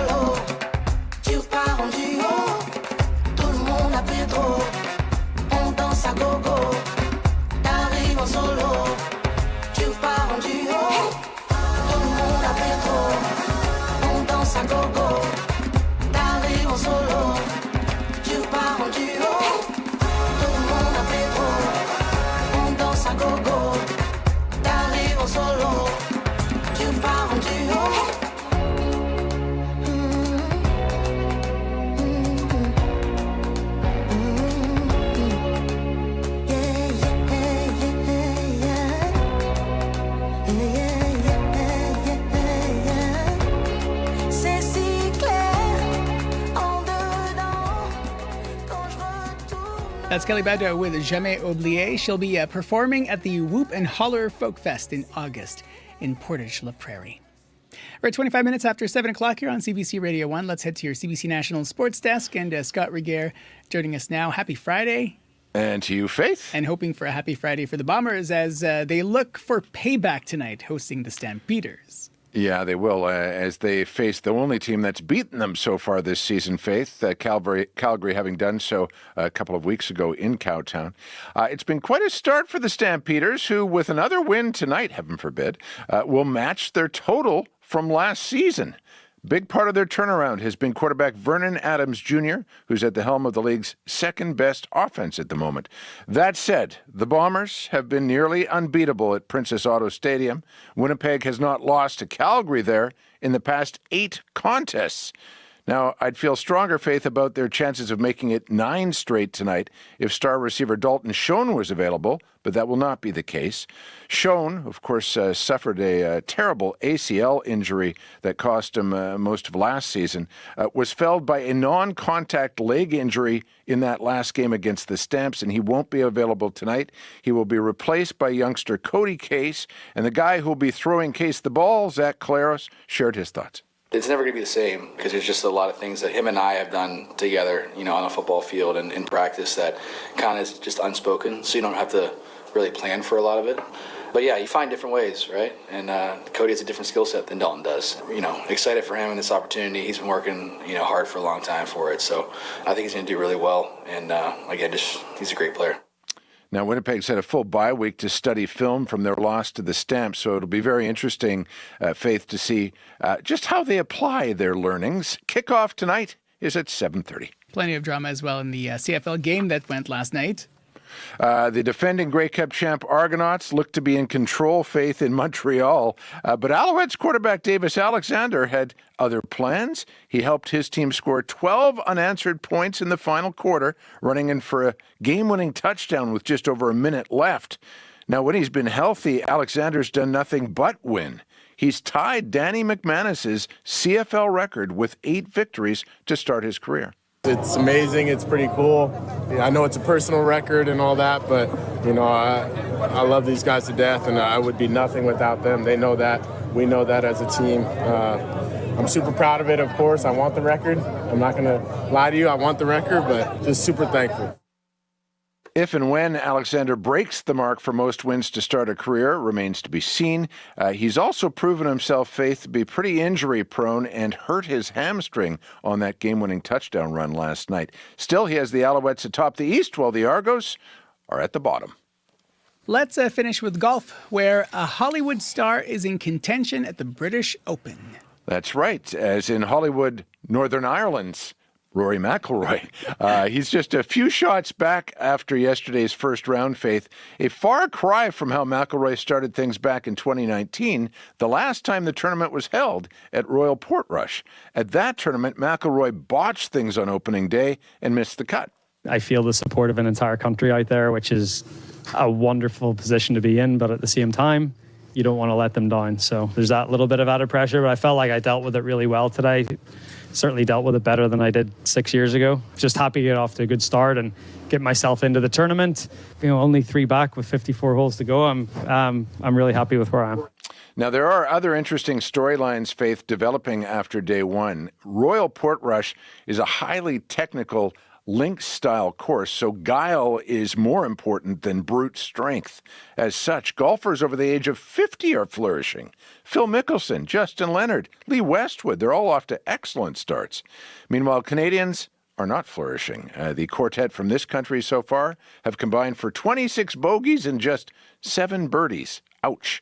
Top-ranked Scotty Scheffler, who's talked recently, Faith, about how unfulfilling he finds the sport. He's 1 shot off the lead, but at the end of the day, it's all eyes on recent Masters winner Rory McIlroy and the chance of him penning yet another Hollywood ending. Really nice chatting with you this weekend, last, and we'll talk to you again next week. Look forward to it, Faith. Have a good weekend. Scott Regier from your CBC National Sports Desk. If you see any issues on your commute, call our commuter line 2047-883-0932, 2047-883-0933. Sierra Sanders waiting for your call there if you see issues. Abby Ediemi on the controls. And of course, folks streaming us on our CBC Manitoba YouTube stream. Lots to come after your CBC Winnipeg News. This is CBC News.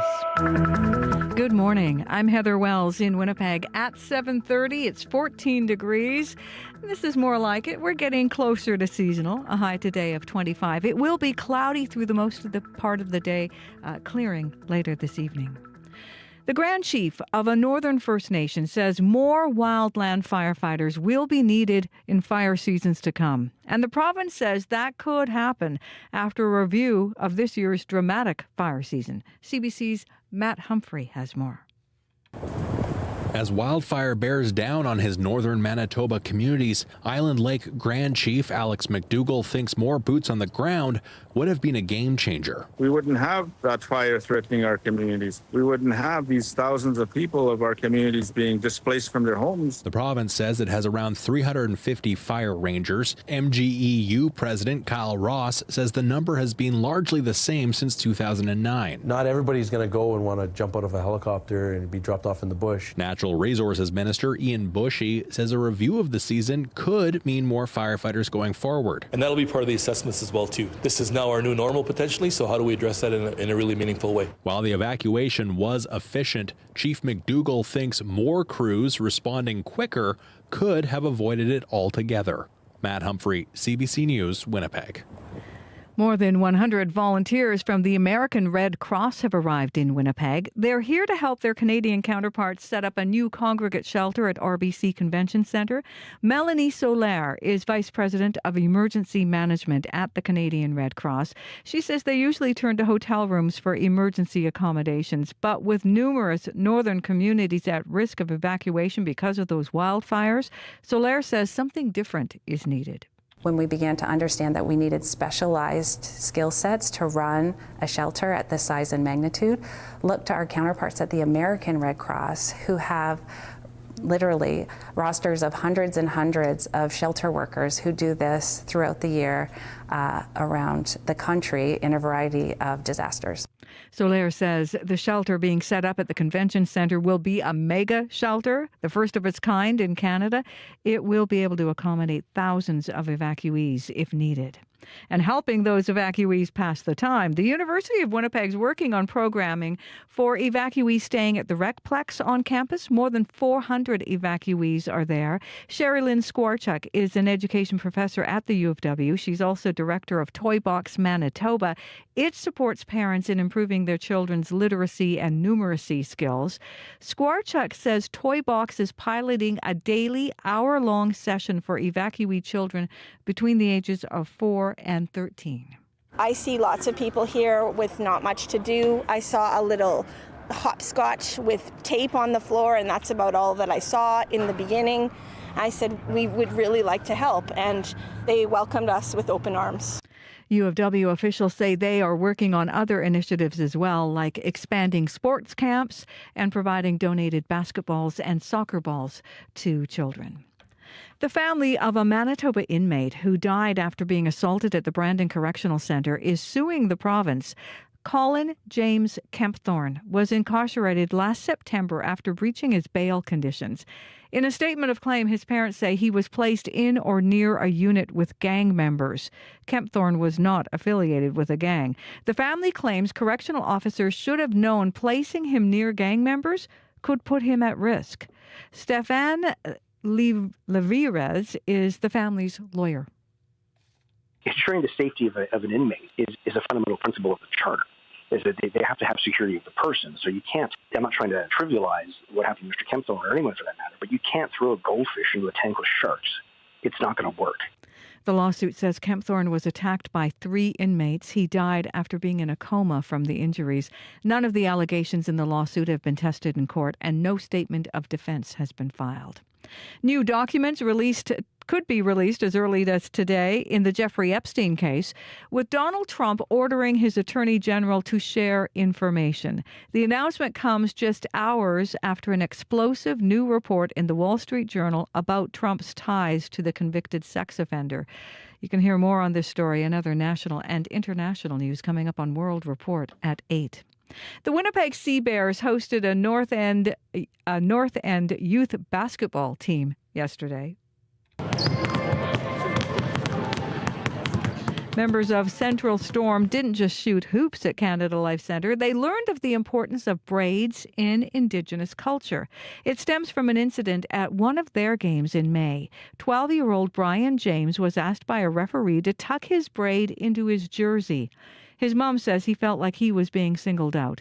The Warriors, an all-Indigenous basketball team, spoke with the young players yesterday. Co-founder Damien Morissette. We braid our hair. It's basically reminding ourselves to be kind to ourselves, to look after our mind, to look after our heart, to look after our body so that we have a strong spirit, so that we're good relatives, we're good sons, we're good community members, we're good friends.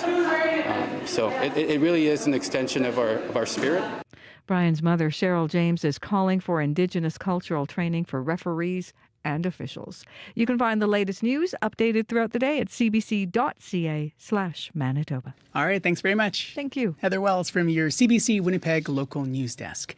We're at 36 minutes after 7 o'clock. Still to come in this half hour, from calls to protect first responders from violence to the new transit route rollout. We're going to get and have the mayor of Winnipeg back for his monthly check-in. Scott Gillingham joining us later this half hour. First, though, Abby Adiemi has been following the forecast and the smoke. Good morning. Good morning. Once again, air quality warnings are still in place across central and northern Manitoba. We're looking at smoke in the air around the Flin-Flon nearby areas and regions around Thompson this morning. Smoke really making the air very hard to breathe and causing low visibility. These conditions expected to last through the weekend. In the southern part of the province, Winnipeg right now, mostly cloudy, 14 degrees. Warming to 25. The Pembina Valley region, Modern Winkler, Altoona, Morris, we're seeing cloudy conditions that should clear. Temperatures also getting close to 24 degrees. We're seeing 13 degrees in that region right now. In the Westman region, Brandon is at 11. Mostly cloudy conditions. We might see some sunny conditions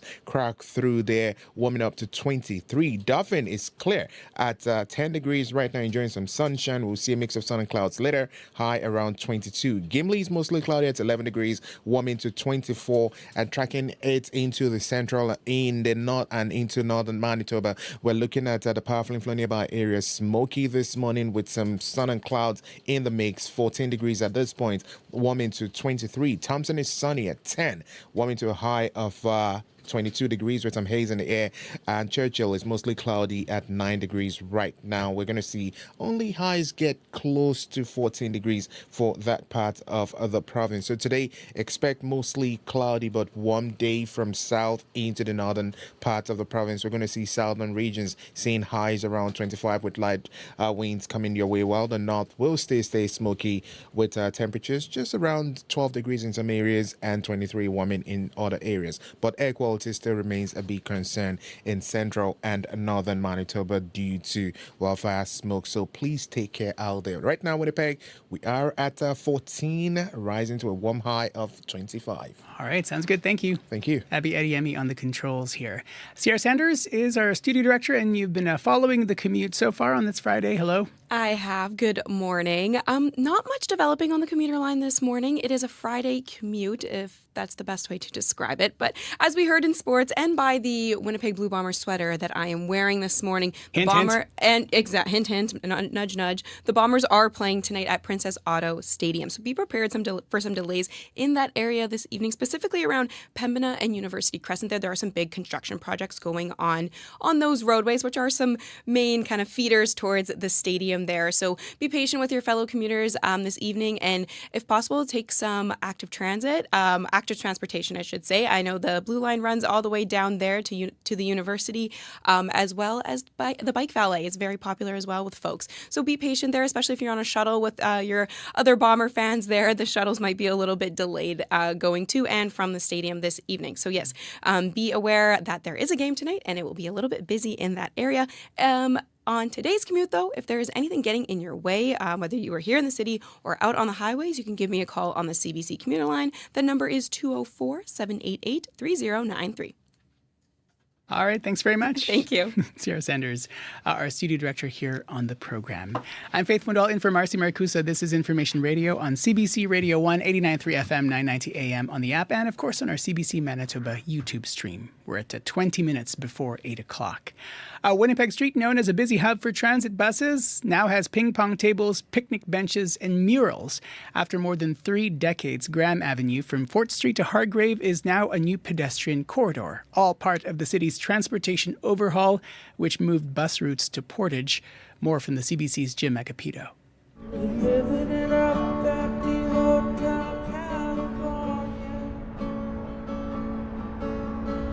So I'm here on Graham Avenue, and it is a bustling place. The ground has been painted nice with all bright murals, and there are a lot of people walking down. Busker plays in the background. My name is Rachel Boone. Well, I work downtown, and just strolling down the street with no traffic and admiring all the beautiful artwork is really awesome. I think it's adding a lot of just a new, different feel to the downtown, so I think it's great. Could you describe what you're seeing right now to me?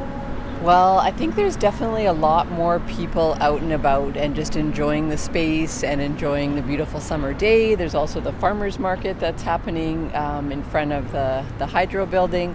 So definitely seeing a lot more people out and about today compared to a regular lunch hour. So I think the downtown has changed a lot since COVID, and it's definitely been a bit of a different feel to get out on your break. And this is the first time I've walked down the outdoor corridor, and it's awesome. A little more safe, loving the colors and the artwork, so thumbs up for me. I'm really curious to see how they're going to use this space and what they're going to bring into the downtown just to attract more people to the area. I think a lot of people aren't necessarily feeling safe being out and walking around downtown, so a project like this is going to really help bring more people down and just hopefully enjoy the space again.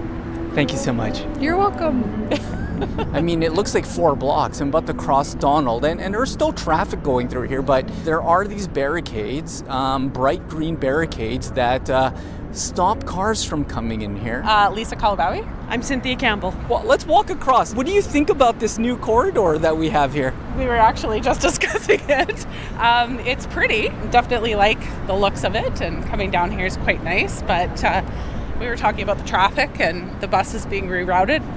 I'm curious what the plan is for winter. Yes. I'm an accountant, so I'm like, this is really nice for 6 months of the year, but we've got 12 months in Winnipeg. Do both of you work down here? Yes. I'm hoping this brings out more people. Winnipeg's a beautiful, wonderful city, and we got to take more pride in it. We really do.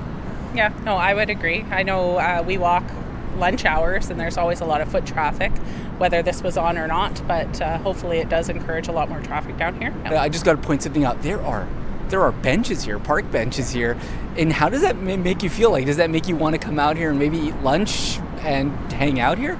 For me personally, I'd rather be moving over my lunch hour instead of sitting, so yeah. I'm the same. I'd rather have an active lunch hour than sit, but okay, I'm going to let you get back to being active.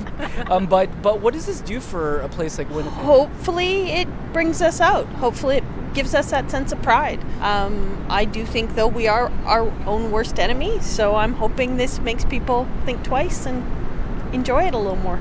And it seems like every block I go into, there's a different vibe of people. There are all these little ramps here. People with mobility issues have an easier time to get up on the curve, say with a wheelchair or whatnot. So, Robert McClure. You're sitting here on a bench having a coffee, relaxing. What do you think about this? Well, I was so used to transits being down here, but I like it. That's pretty cool. It'd probably bring more tourists down here, that's for sure.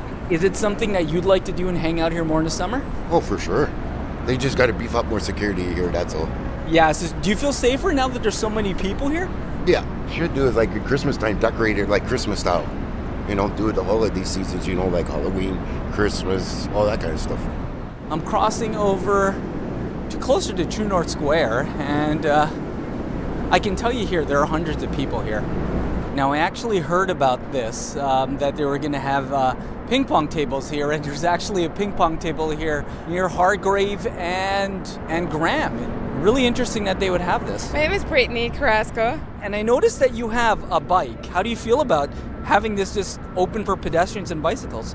I think it's a great opportunity to bring more traffic downtown, especially with the bikes. You feel more safer having a full street just for you and not being around cars. So we're right in front of Tavern United, and it's honestly very nice, very colorful. There's lots of lights, tons of people walking around, which I was kind of surprised to see that. Yeah, and I think it will be great if we can have like local businesses be part of this. I think that will help us a lot. It will give us a great visibility and support us, especially with all the people that they have downtown and like bringing downtown back to life after COVID. I think that was a big reason of this corridor. So hopefully that will help us as well, the smaller business that were affected with that. The CBC Jim Acapito speaking with Winnipeggers about the new pedestrian corridor on Graham. Maybe you've been by there. Let us know what you think. 204-788-3205.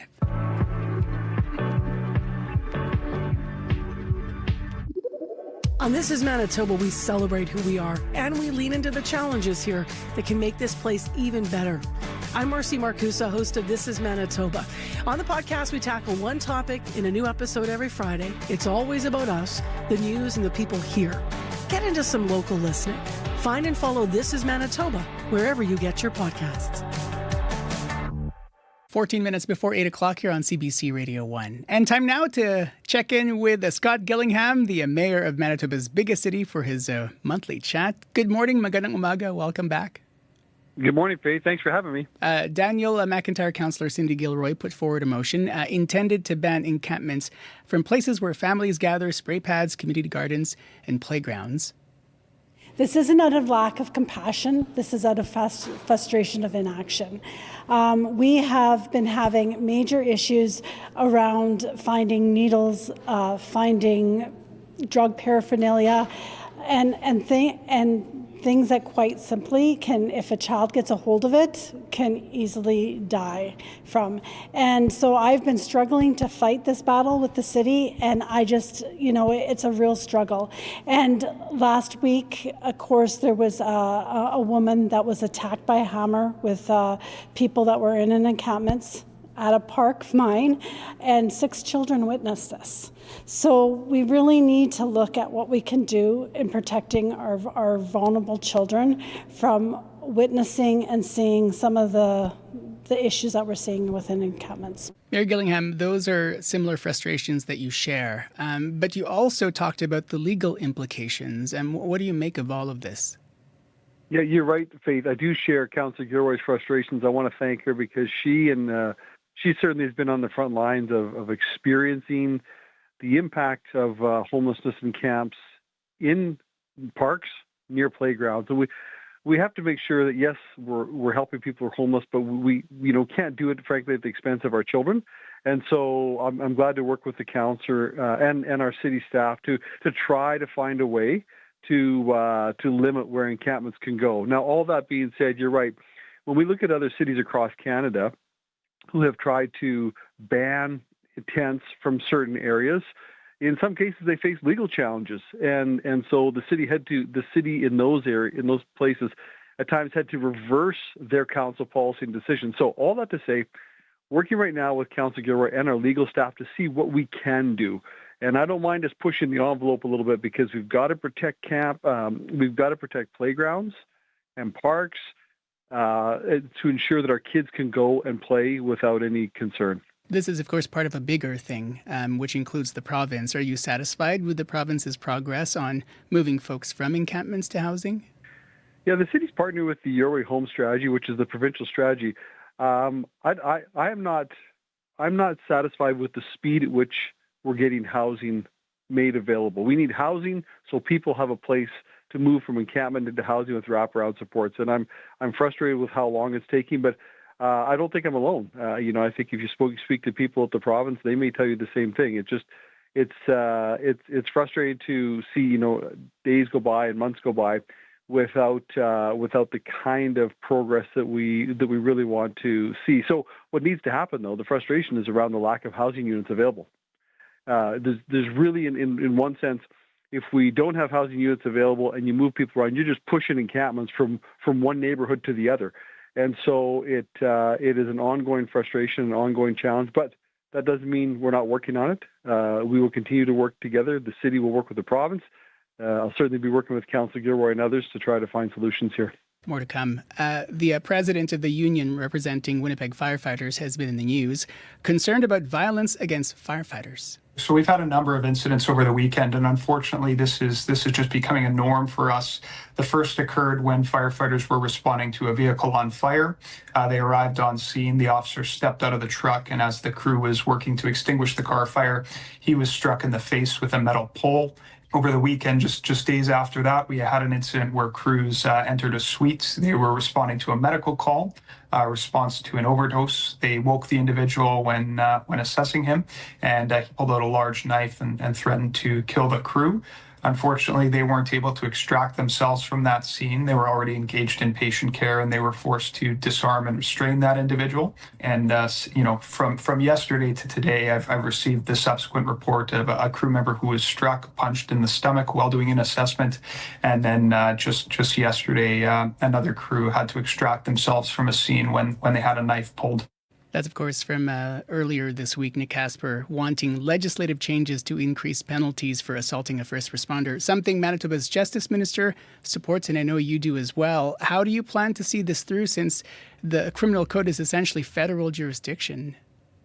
Yesterday at Council, I brought forward a motion that would call on all Council to unanimously call upon the federal government to change the law to protect our firefighters and our paramedics.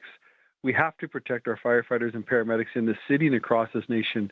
It's just simply fundamentally wrong that our frontline emergency services personnel who are putting their own lives at risk, are in vulnerable position when they're helping people, could be subject to such assaults. And so two things were called for in the motion that I brought forward. One is a change in legislation to add better protections for firefighters and paramedics. And the second is stiffer penalties, that if someone assaults a firefighter or paramedic, immediately that's an aggravated assault.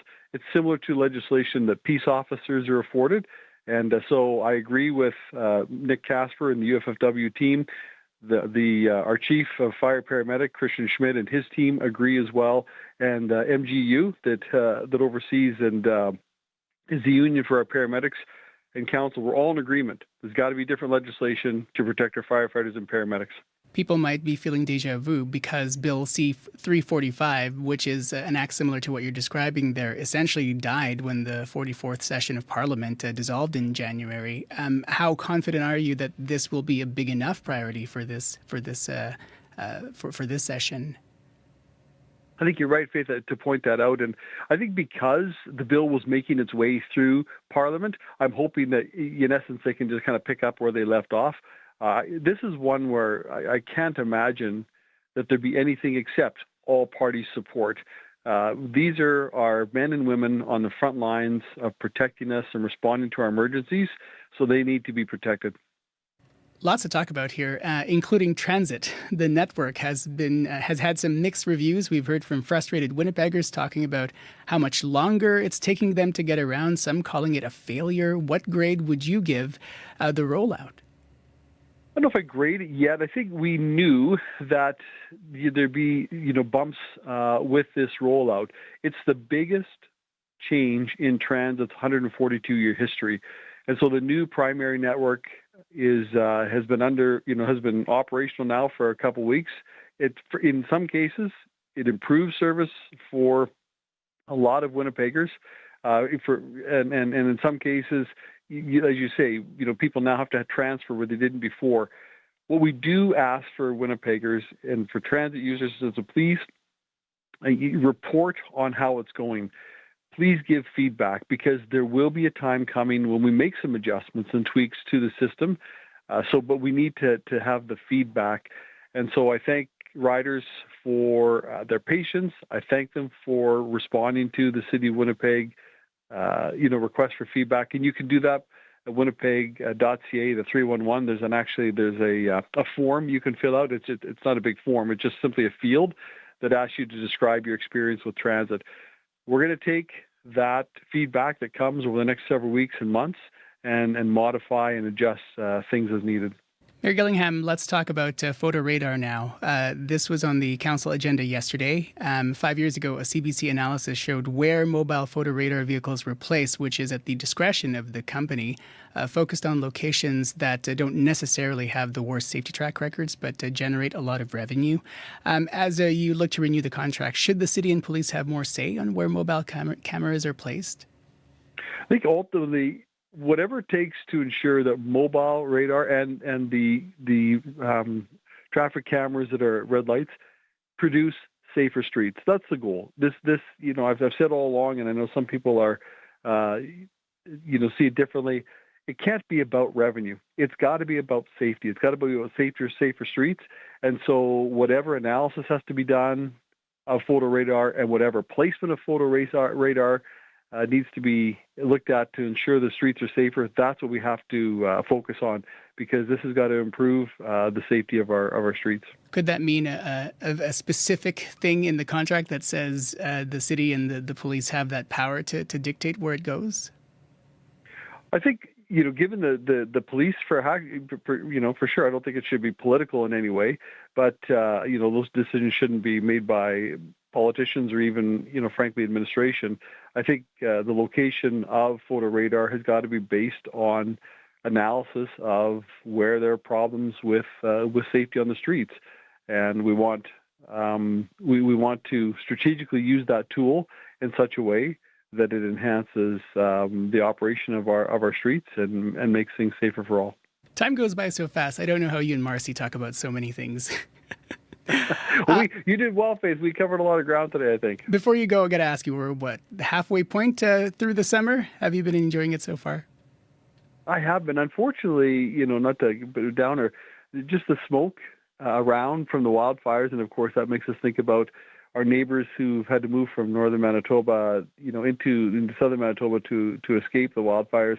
Obviously, there's just been, unfortunately, for our province, there's been too much of that. But other than that, I will say this: it's a fun festival season. There's no better place to be, I don't think, in Canada than in Manitoba, and certainly in Winnipeg in the summertime. Folk Fest was fantastic. We're into Fringe Festival, and then Folklorama comes up after that. So there's lots to do in our city. Indeed. Mayor Gillingham, have a good time off, because I know you council is prorogued for 6 weeks, I think, or something like that. So we'll talk to you again soon when you're back. Yes, prorogued for 6 weeks. We're all still working, but there's no official council meeting. But we're looking forward to talking to you when I get back. Thank you. All right, take care. Mayor Scott Gillingham for his monthly check-in here on Information Radio. And as you heard, he'll be back again when council is back / when he comes back on the program. Marcy will speak with him. Let's head to your CBC Winnipeg local news desk. Heather Wells standing by. Good morning. Good morning. Well, more than 100 volunteers from the American Red Cross have arrived in Winnipeg here to help their Canadian counterparts set up a new congregate shelter at RBC Convention Centre. Melanie Solaire at the Canadian Red Cross says it is going to be a mega shelter, the first of its kind in Canada, and will be able to accommodate thousands of evacuees if needed. Being forced to leave their homes because of wildfires and having to stay in a shelter can be stressful enough, but for children it can also be boring. Families with children are among 400 evacuees now staying at the University of Winnipeg Recplex, and evacuees tell CBC travel to get around Winnipeg is a barrier, along with costs of activities. The province says it is working with the community and Indigenous partners to offer program for children and for youth who are evacuees. Our next local news is coming up at 8:30. All right, sounds good. Thanks very much. Thank you. Heather Wells from your CBC Winnipeg local news desk. I'm Faith Wendell in for Marcy Marcusa. This is Information Radio on CBC Radio 1.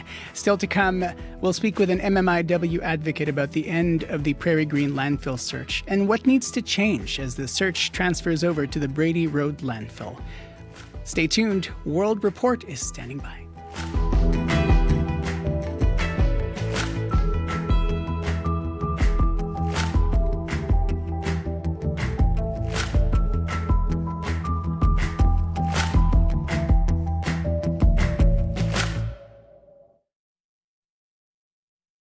Today on Q with Tom Power. Zarna Garg spent 16 years as a stay-at-home mom before she became a stand-up comedian. If we separate, he has to take the kids, but I have to keep his mother. She'll be here to tell you a little bit about that journey, getting on stage for the first time, and why she takes a more business-oriented approach to her stand-up. That's coming up on Q, followed by Commotion with Elamine Abdel Mahmoud on CBC Radio 1, the CBC Listen app, and everywhere you get your podcasts. The CBC News is next. Coming up in half an hour, it's The Current. I'm Megan Williams. There's been a social media frenzy around the story of Lily and Jack Sullivan, the two young children missing in Nova Scotia since May. The CBC's Kayla Hounsell takes us through what we really know, coming up on The Current. This is World Report. Good morning. I'm Angie Seth. Well, Canada has a growing problem with fascist fight clubs, white supremacists who spar and do combat training in public parks. These secretive groups don't want to be found, but after months of research, the CBC's Visual Investigations Unit is exposing who they are. Eric Cito has details on where some of these groups have been meeting to prepare for violence.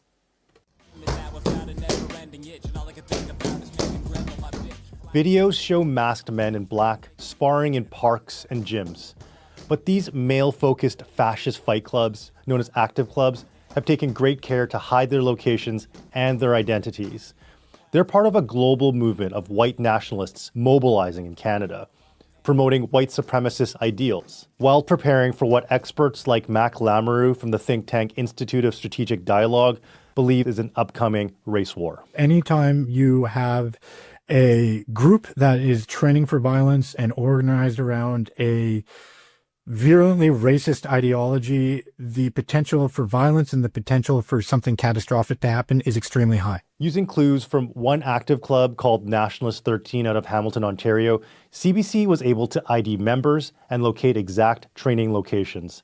This includes one of the city's biggest parks. City Councillor Narinder Nan. It's a serious public safety concern. The rise of extremist organizing is a national security threat. Another group called Second Sons uses gyms and martial arts studios in southern Ontario, like Rob Barham's Brazilian Jiu-Jitsu studio, Hammer BJJ. I don't affiliate myself with any sort of white supremacy. He says he had no idea this happened. I'm trying to foster something good for, the kids of the community. Several of the nearly 200 active clubs around the world are in Canada, and according to RCMP and experts, have deep connections to violent white supremacist groups.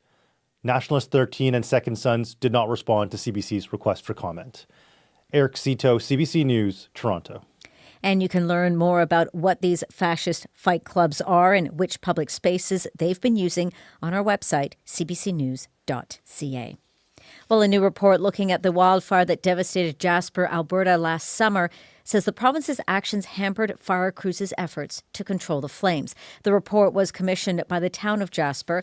It says town officials trained with Parks Canada officials and had an integrated command structure. But things became challenging when the province got involved. It says the Alberta government made things more difficult with regular requests for information. And it tried to exercise decision-making authority, even though the fire was out of its jurisdiction.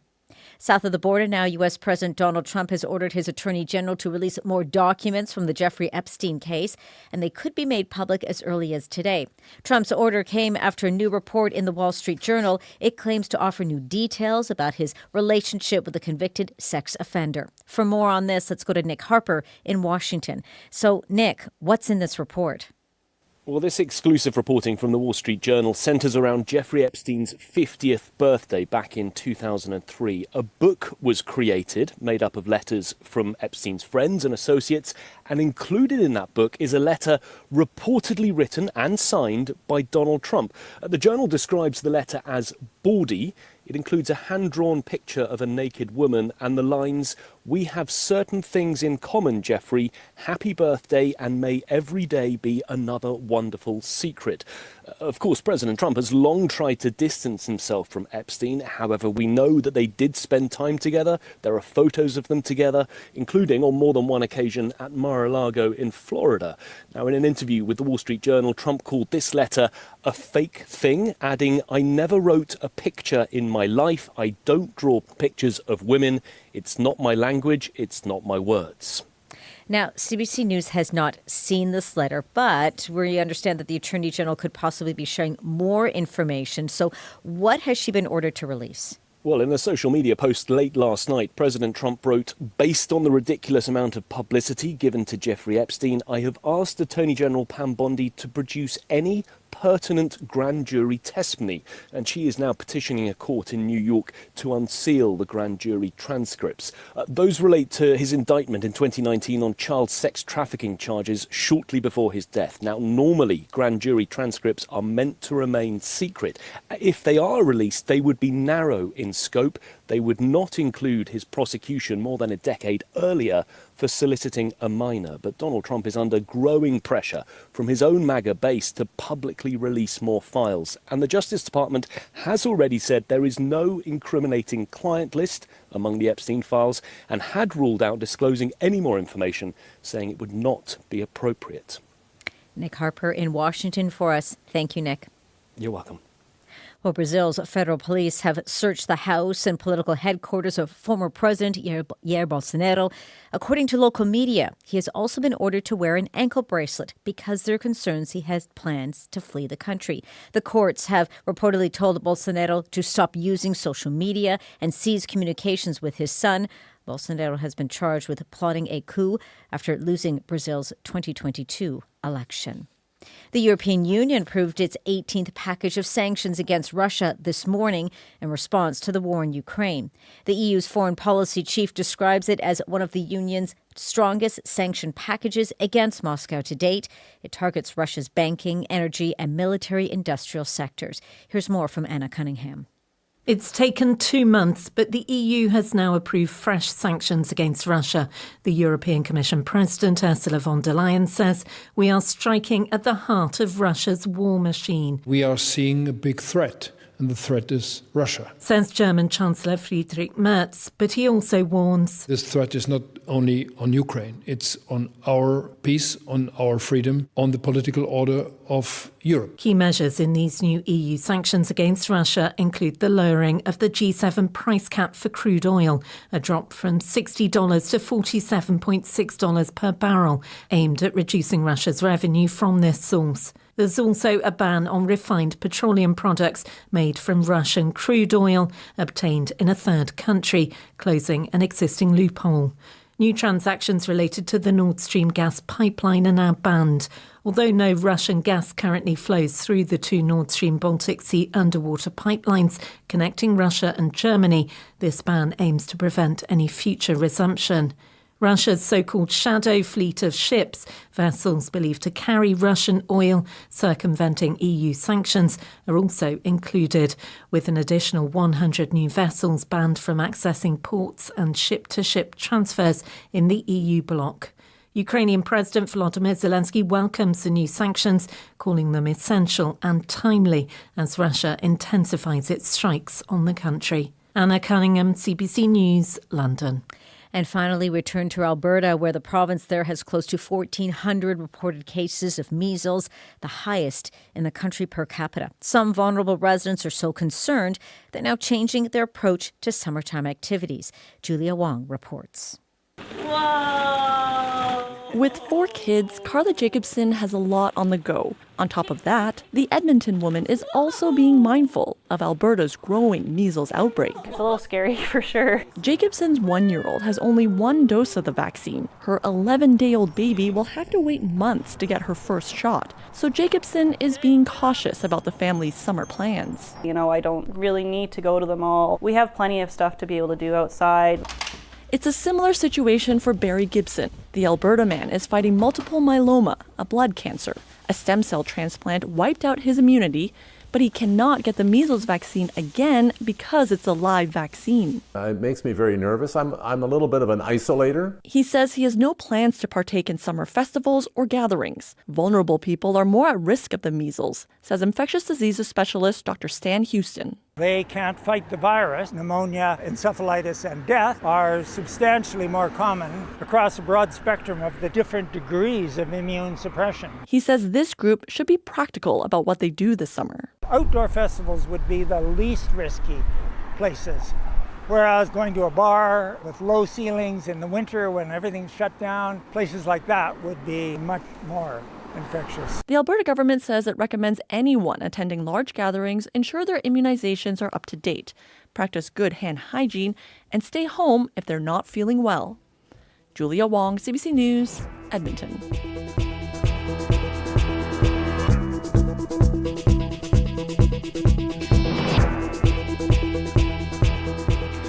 And that is the latest national and international news from World Report. If you're enjoying the World Report podcast, please follow us and tell a friend. It helps spread the word.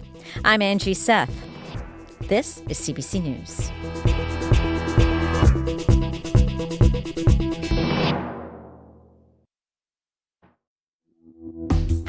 Magandang umaga. Good morning, Manitoba. Faith Fundal here in Studio 15 at Portage and Spence. Thanks very much for bringing us into as you go through your Friday morning routine. This is Information Radio on CBC Radio 1. Coming up in this half hour of the program, the search for the remains of 2 First Nations women at the Prairie Green Landfill has officially ended, and now crews will focus on searching the Brady Road landfill. We'll speak with an MMIW advocate for her thoughts on the search and what families need now. It's coming up next here on Information Radio on CBC Radio 1, 89.3 FM, 990 AM, on the app, and on our CBC Manitoba YouTube stream. Stay tuned.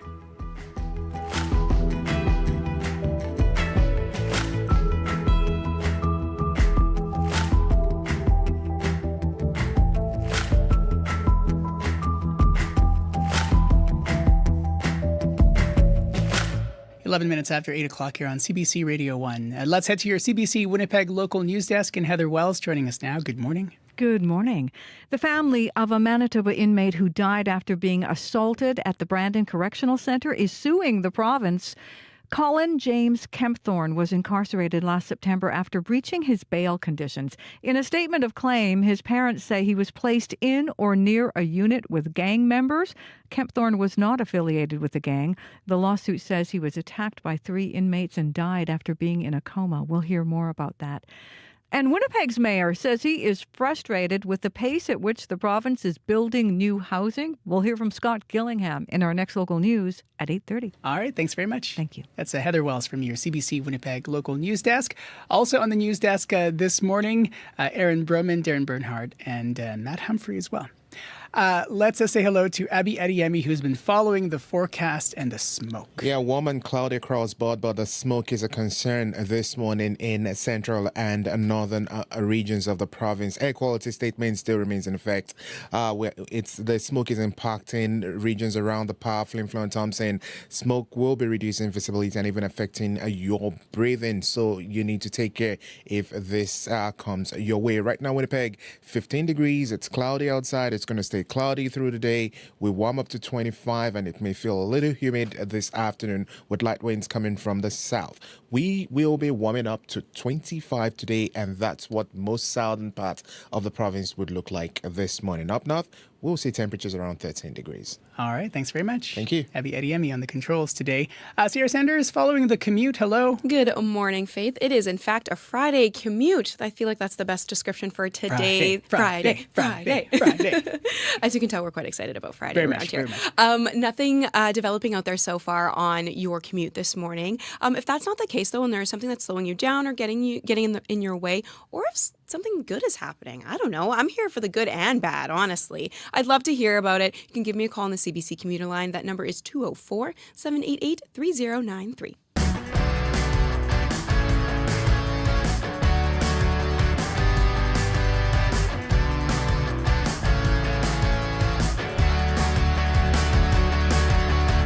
Earlier this week, Canada's top scientists released a new report on UFO sightings. It calls for a fresh approach to these mysterious sightings and what might be lurking above us.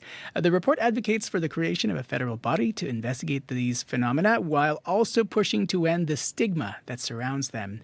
Andrew Fazekas is a science writer and author of the book Stargazer's Atlas, The Ultimate Guide to the Night Sky. He is in Montreal. Andrew, good morning. Good morning, Faith. Thanks for having me. What do you think are the most important takeaways from Canada's new UFO report? Well, I think foremost that it's obvious there's no centralized UAP system. Reports are being scattered across departments like Transport Canada, the Air Force, RCMP, and there's no consistent follow-up. So the big recommendation coming out of this report is that we should create a dedicated federal UAP service, and they're pointing to the Canadian Space Agency as being the ideal host for it, where they could collect testimonies, analyze data, publish findings publicly. And this is all really important because they feel that transparency really matters with the public specifically. A formal structure would really fight against this idea of misinformation and build public trust. That's what this would do by centralizing it, and is showing that Canada is very committed to a scientific process being brought to bear to this very intriguing topic. I mean, and of course, the report is suggesting what you just said there, that the Canadian Space Agency lead unidentified aerial phenomena, or UAP, investigations. What's your sense of why you think they should? Well, I think they're already seen as a very credible entity around the world, being involved with our nation's space program, collaborating with NASA, and they have a very big network of other entities that they collaborate with. They're internationally connected to civilian and government agencies, organizations. These are really all essential traits for leading a UAP agency, I think. And under, the Canadian Space Agency, an office like this can tap into Canada's astronomy and aerospace infrastructure very, very easily, working with universities and observatories to basically analyze unexplained sightings. All this despite the fact that the CSA has said that this is, looking at UAPs is outside of their mandate. The report really argues that it just is the most logical host that we have in Canada for a science-based, national body. I mean, it's fascinating. There is still so much stigma around reporting UFOs and such. Why do you think that is? I think there's, generally a fear of ridicule that exists out there. If you look at surveys, it's really interesting, Faith, because less than 9% of witnesses actually end up reporting their sightings. And it could be because they think that what they've seen is unimportant, but really a lot of the times it's because they just don't know who to tell, right? Right now, everything is so fragmented. There's no central agency. People just don't know where to report or who to trust. And this breeds a lot of silence and uncertainty as well. And on top of that, Faith, I think there's that pop culture baggage, right? That breeds this stigma. I mean, for decades, we've talked about UFOs as being tied to all kinds of wacky conspiracy theories, Hollywood entertainment's in there as well. But, honestly, because of all this, many serious experts that we'd want to hear from just basically totally steer clear of this entire topic just so that they don't, they avoid all association with it. So are there potential new jobs or maybe research opportunities that might emerge from this Canadian initiative? Yeah, I think if we take this seriously and we look at these recommendations wholeheartedly, I think, there's a lot of opportunities to create new civil servant roles in collecting and vetting sightings. We have to do this properly in a scientific process. That's what will bring the most benefits. So things like having data scientists involved, app developers. There's a lot of talk of developing an app for our phones for people like you and I who could take pictures and report our observations to a central clearinghouse. This would involve building platforms. We would need expertise in crowdsourcing reporting. Image video analysis, you can imagine that would be very important. All artificial intelligence tools would need to be developed to make this really work. So there's a lot of opportunities out there. Andrew, always good to chat with you. Thanks very much and take good care. My pleasure. Clear skies. Andrew Fazekas is a science writer and author of the book Stargazer's Atlas, The Ultimate Guide to the Night Sky. We reached him in Montreal. We carry a world of information in our pockets because we want to know. It's news you can trust, delivered when you want and where you want on Canada's News app.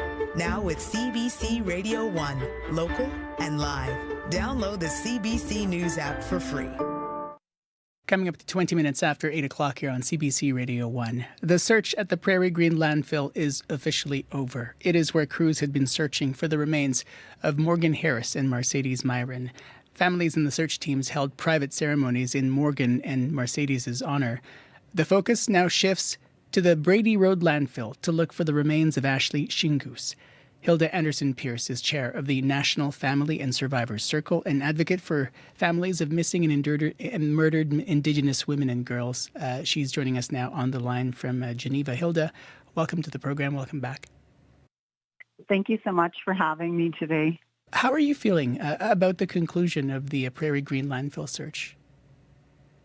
Well, I think, there's a lot of mixed emotions when we look at, the ongoing genocide that is occurring in Canada and the ongoing, violence that we're experiencing that's rooted in systemic and structural racism, and what has happened in Winnipeg and showing the depth of the violence and the impacts to family and community. I'm feeling anger, hope, and also determination to continue to advocate for accountability mechanisms in Canada, to fully implement the 231 calls for justice and specifically call for justice 1.7 and 1.10 for those accountability mechanisms and those oversights in the human person, because we're at a time and place where we really need to look at how can we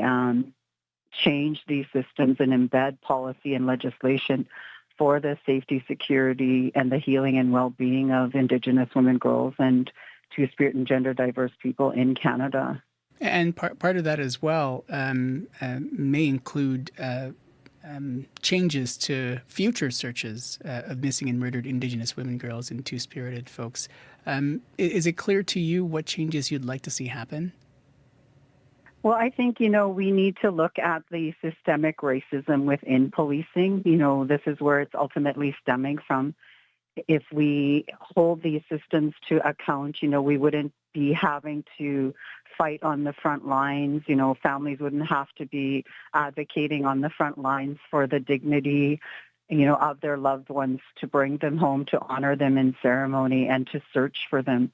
And we also know that, Manitoba is currently doing engagements in relation to the red dress alert, and they should be, looking at the next phase to alongside the federal government to fully implement the red dress alert in Manitoba and adequately resource it to ensure that it's long-term and sustainable. Because when someone is missing, time is of an essence to locate them and to find them safely, and also, in addition to that, to provide wraparound supports and resources to them, because often it's our vulnerable women, girls, and Two-Spirit and gender diverse people who go missing, because of the systems that, continue to deliver services and supports under colonial policies. Have you been in touch with the families? How are they doing? Well, I haven't been in touch with them, and, I don't really like to comment on how they're doing, because everybody is obviously navigating, a lot of trauma, grief, frustration, anger associated to everything the families had to go through in order to bring their loved ones home. The search at Prairie Green landfill may be over, but the search is still going on for Ashley Shingoose. What's your sense of what lessons governments can learn as they continue this search? Well, I think, they need to look at how they can really collectively come forward with the political will that is needed to drive that transformative change, and look at, this crisis from a prevention lens and how to address it, how to mitigate, the risks associated to Indigenous women, girls, and Two-Spirit and gender diverse people in Canada. and also to ensure there's policy and legislation and accountability mechanisms. But more so, we need to look at the justice system and how the justice system holds these perpetrators of violence accountable. Do you think the public... There's a lot of work that needs to be done. Yeah, there certainly is. I know you talked a bit about the red dress alert there. What's your sense of where we are in dealing with that, in utilizing that?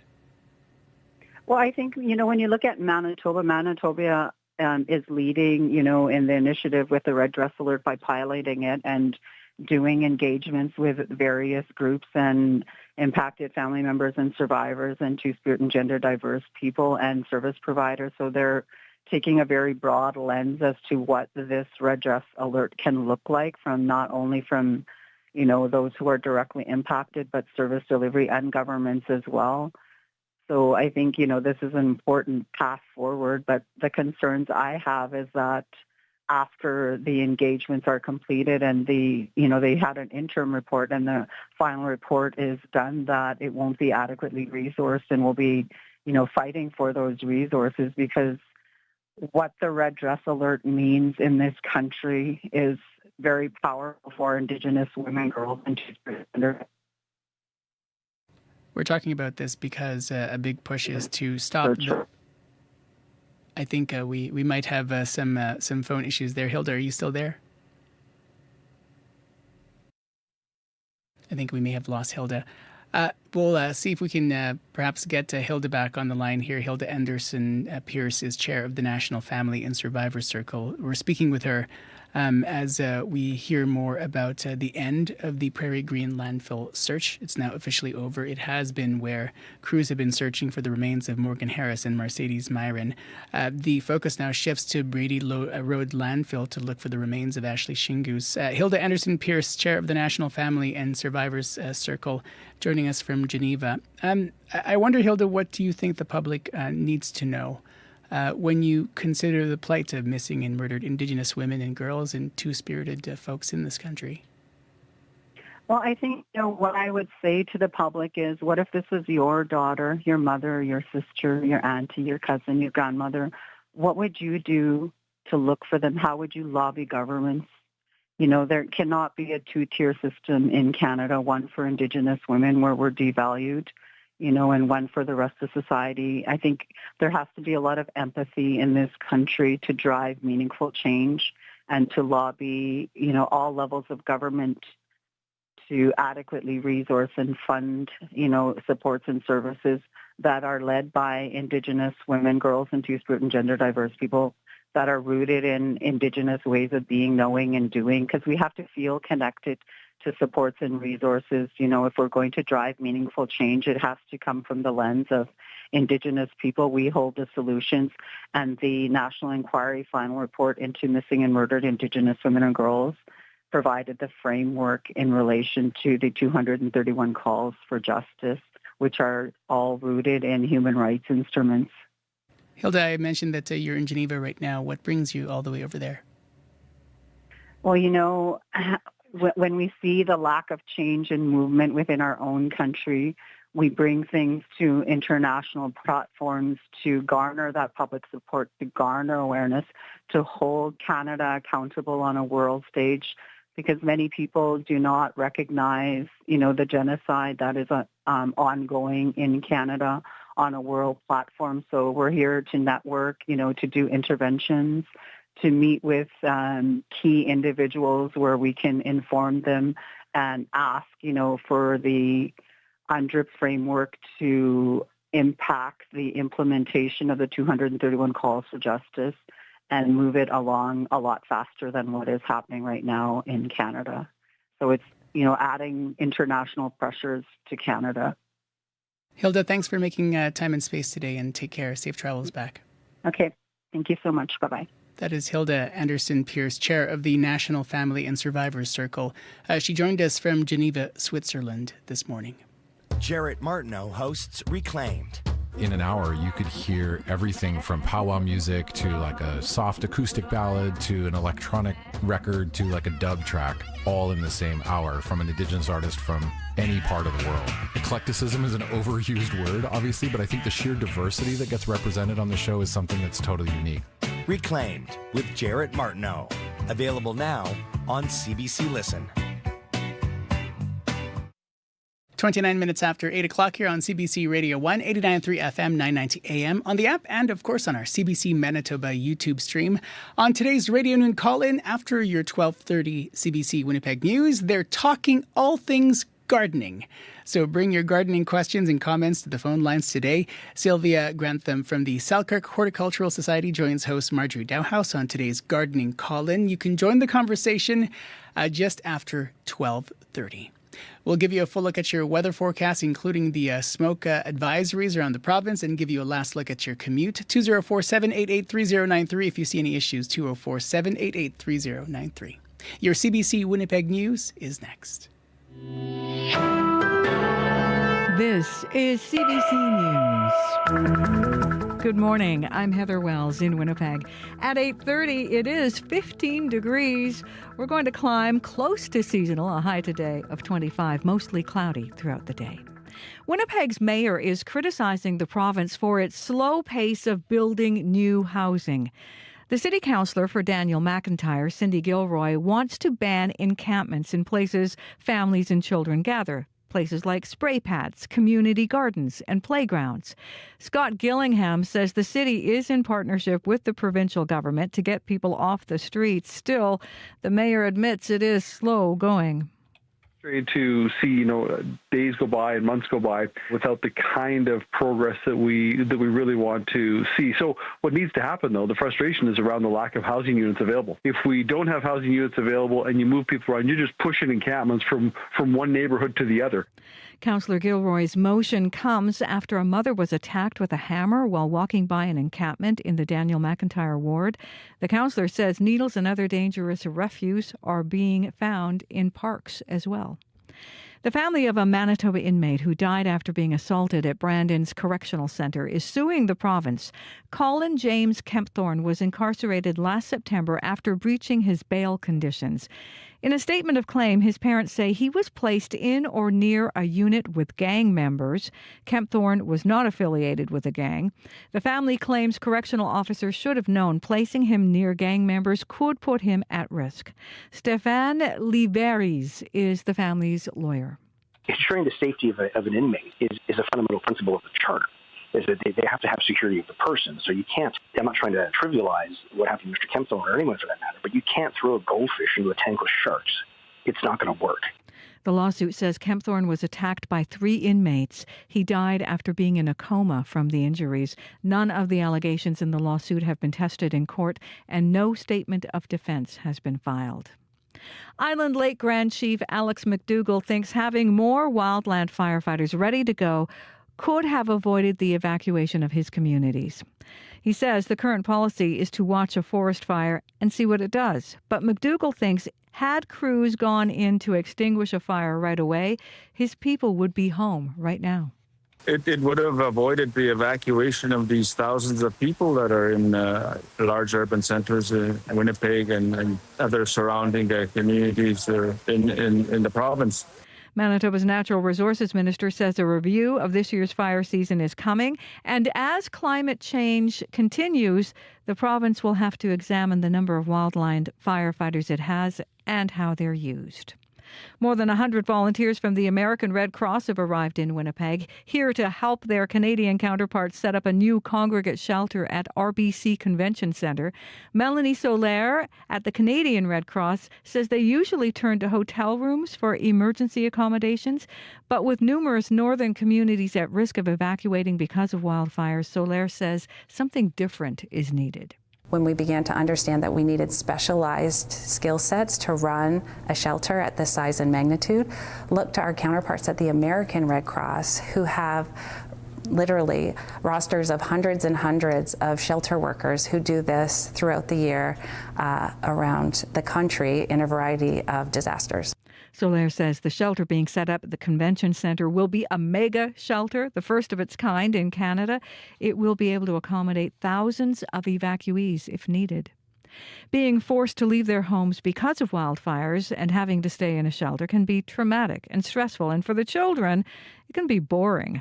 Families with children are among 400 evacuees staying at the shelter at the University of Winnipeg Recplex. Many are from Garden Hill, Anishinaabe Nation. Daniel Harper is among them. He's helping look after his 17 grandchildren.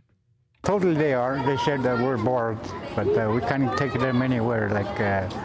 We need a right to go somewhere else. His 10-year-old granddaughter, Natty Harper, says she usually plays games with her cousins back home, but in the city, she's been using her phone more. Other evacuees tell CBC transportation around Winnipeg is a barrier, along with the cost of activities. The province says it continues working with community and Indigenous partners to offer programs to children and youth. While hanging out with the Winnipeg Sea Bears. It wasn't just tips from the pros, but young people from a North End basketball team also learned about the importance of hair braids in Indigenous culture. It stems from an incident at one of the Central Storm team's minor league games in May. 12-year-old Brian James was asked by a referee to tuck his braid into his jersey. His mom, Cheryl James, says her son had only started wearing a braid 2 years ago. She says he was deeply hurt by the way he was singled out. It was hard for me to, as a parent, as a mom, knowing that somebody was discriminating against my son because of something that was new for him, that he was just experiencing as well, wearing the braid. Cheryl James is calling for Indigenous cultural training for referees and officials, and in the meantime, she hopes her son gets an apology from the referee. You can find the latest news updated throughout the day. Just head to cbc.ca/Manitoba. All right, thanks very much. Thank you. Have a good weekend. Thank you, you too. Thanks very much. Heather Wells from your CBC Winnipeg local news desk. Sierra Sanders, you finally got a call. I did. Lisa gave me a call and let me know that there's a stall at northbound Sterling Line and Route 90. So keep right to pass. She mentioned to keep right to pass there, and that is just before the lights at IKEA. So it's a stall blocking a lane at northbound Sterling Line and Route 90. So keep right to pass there. And again, just a reminder about the Bomber game happening at Princess Auto Stadium this evening. Be aware of all of the delays there and think of maybe some active transportation. Some good advice there. Thank you. Thank you. Abby Ediemi. Air quality warning still in place for central and parts of northern Manitoba this morning. The smoke really impacting with that air quality health index around 7 plus into 8 and 9. So it's really unhealthy to be outside. Southern part of the province, we are seeing 15 degrees right now, and most of the regions will warm up to 25 later today. Thanks very much. And thanks to the folks who put our shows together all week. They work very hard to get this program on the air. I'm Faith Wendell in for Marcy Marcusa. Remember, Radio Noon starts at 12 o'clock.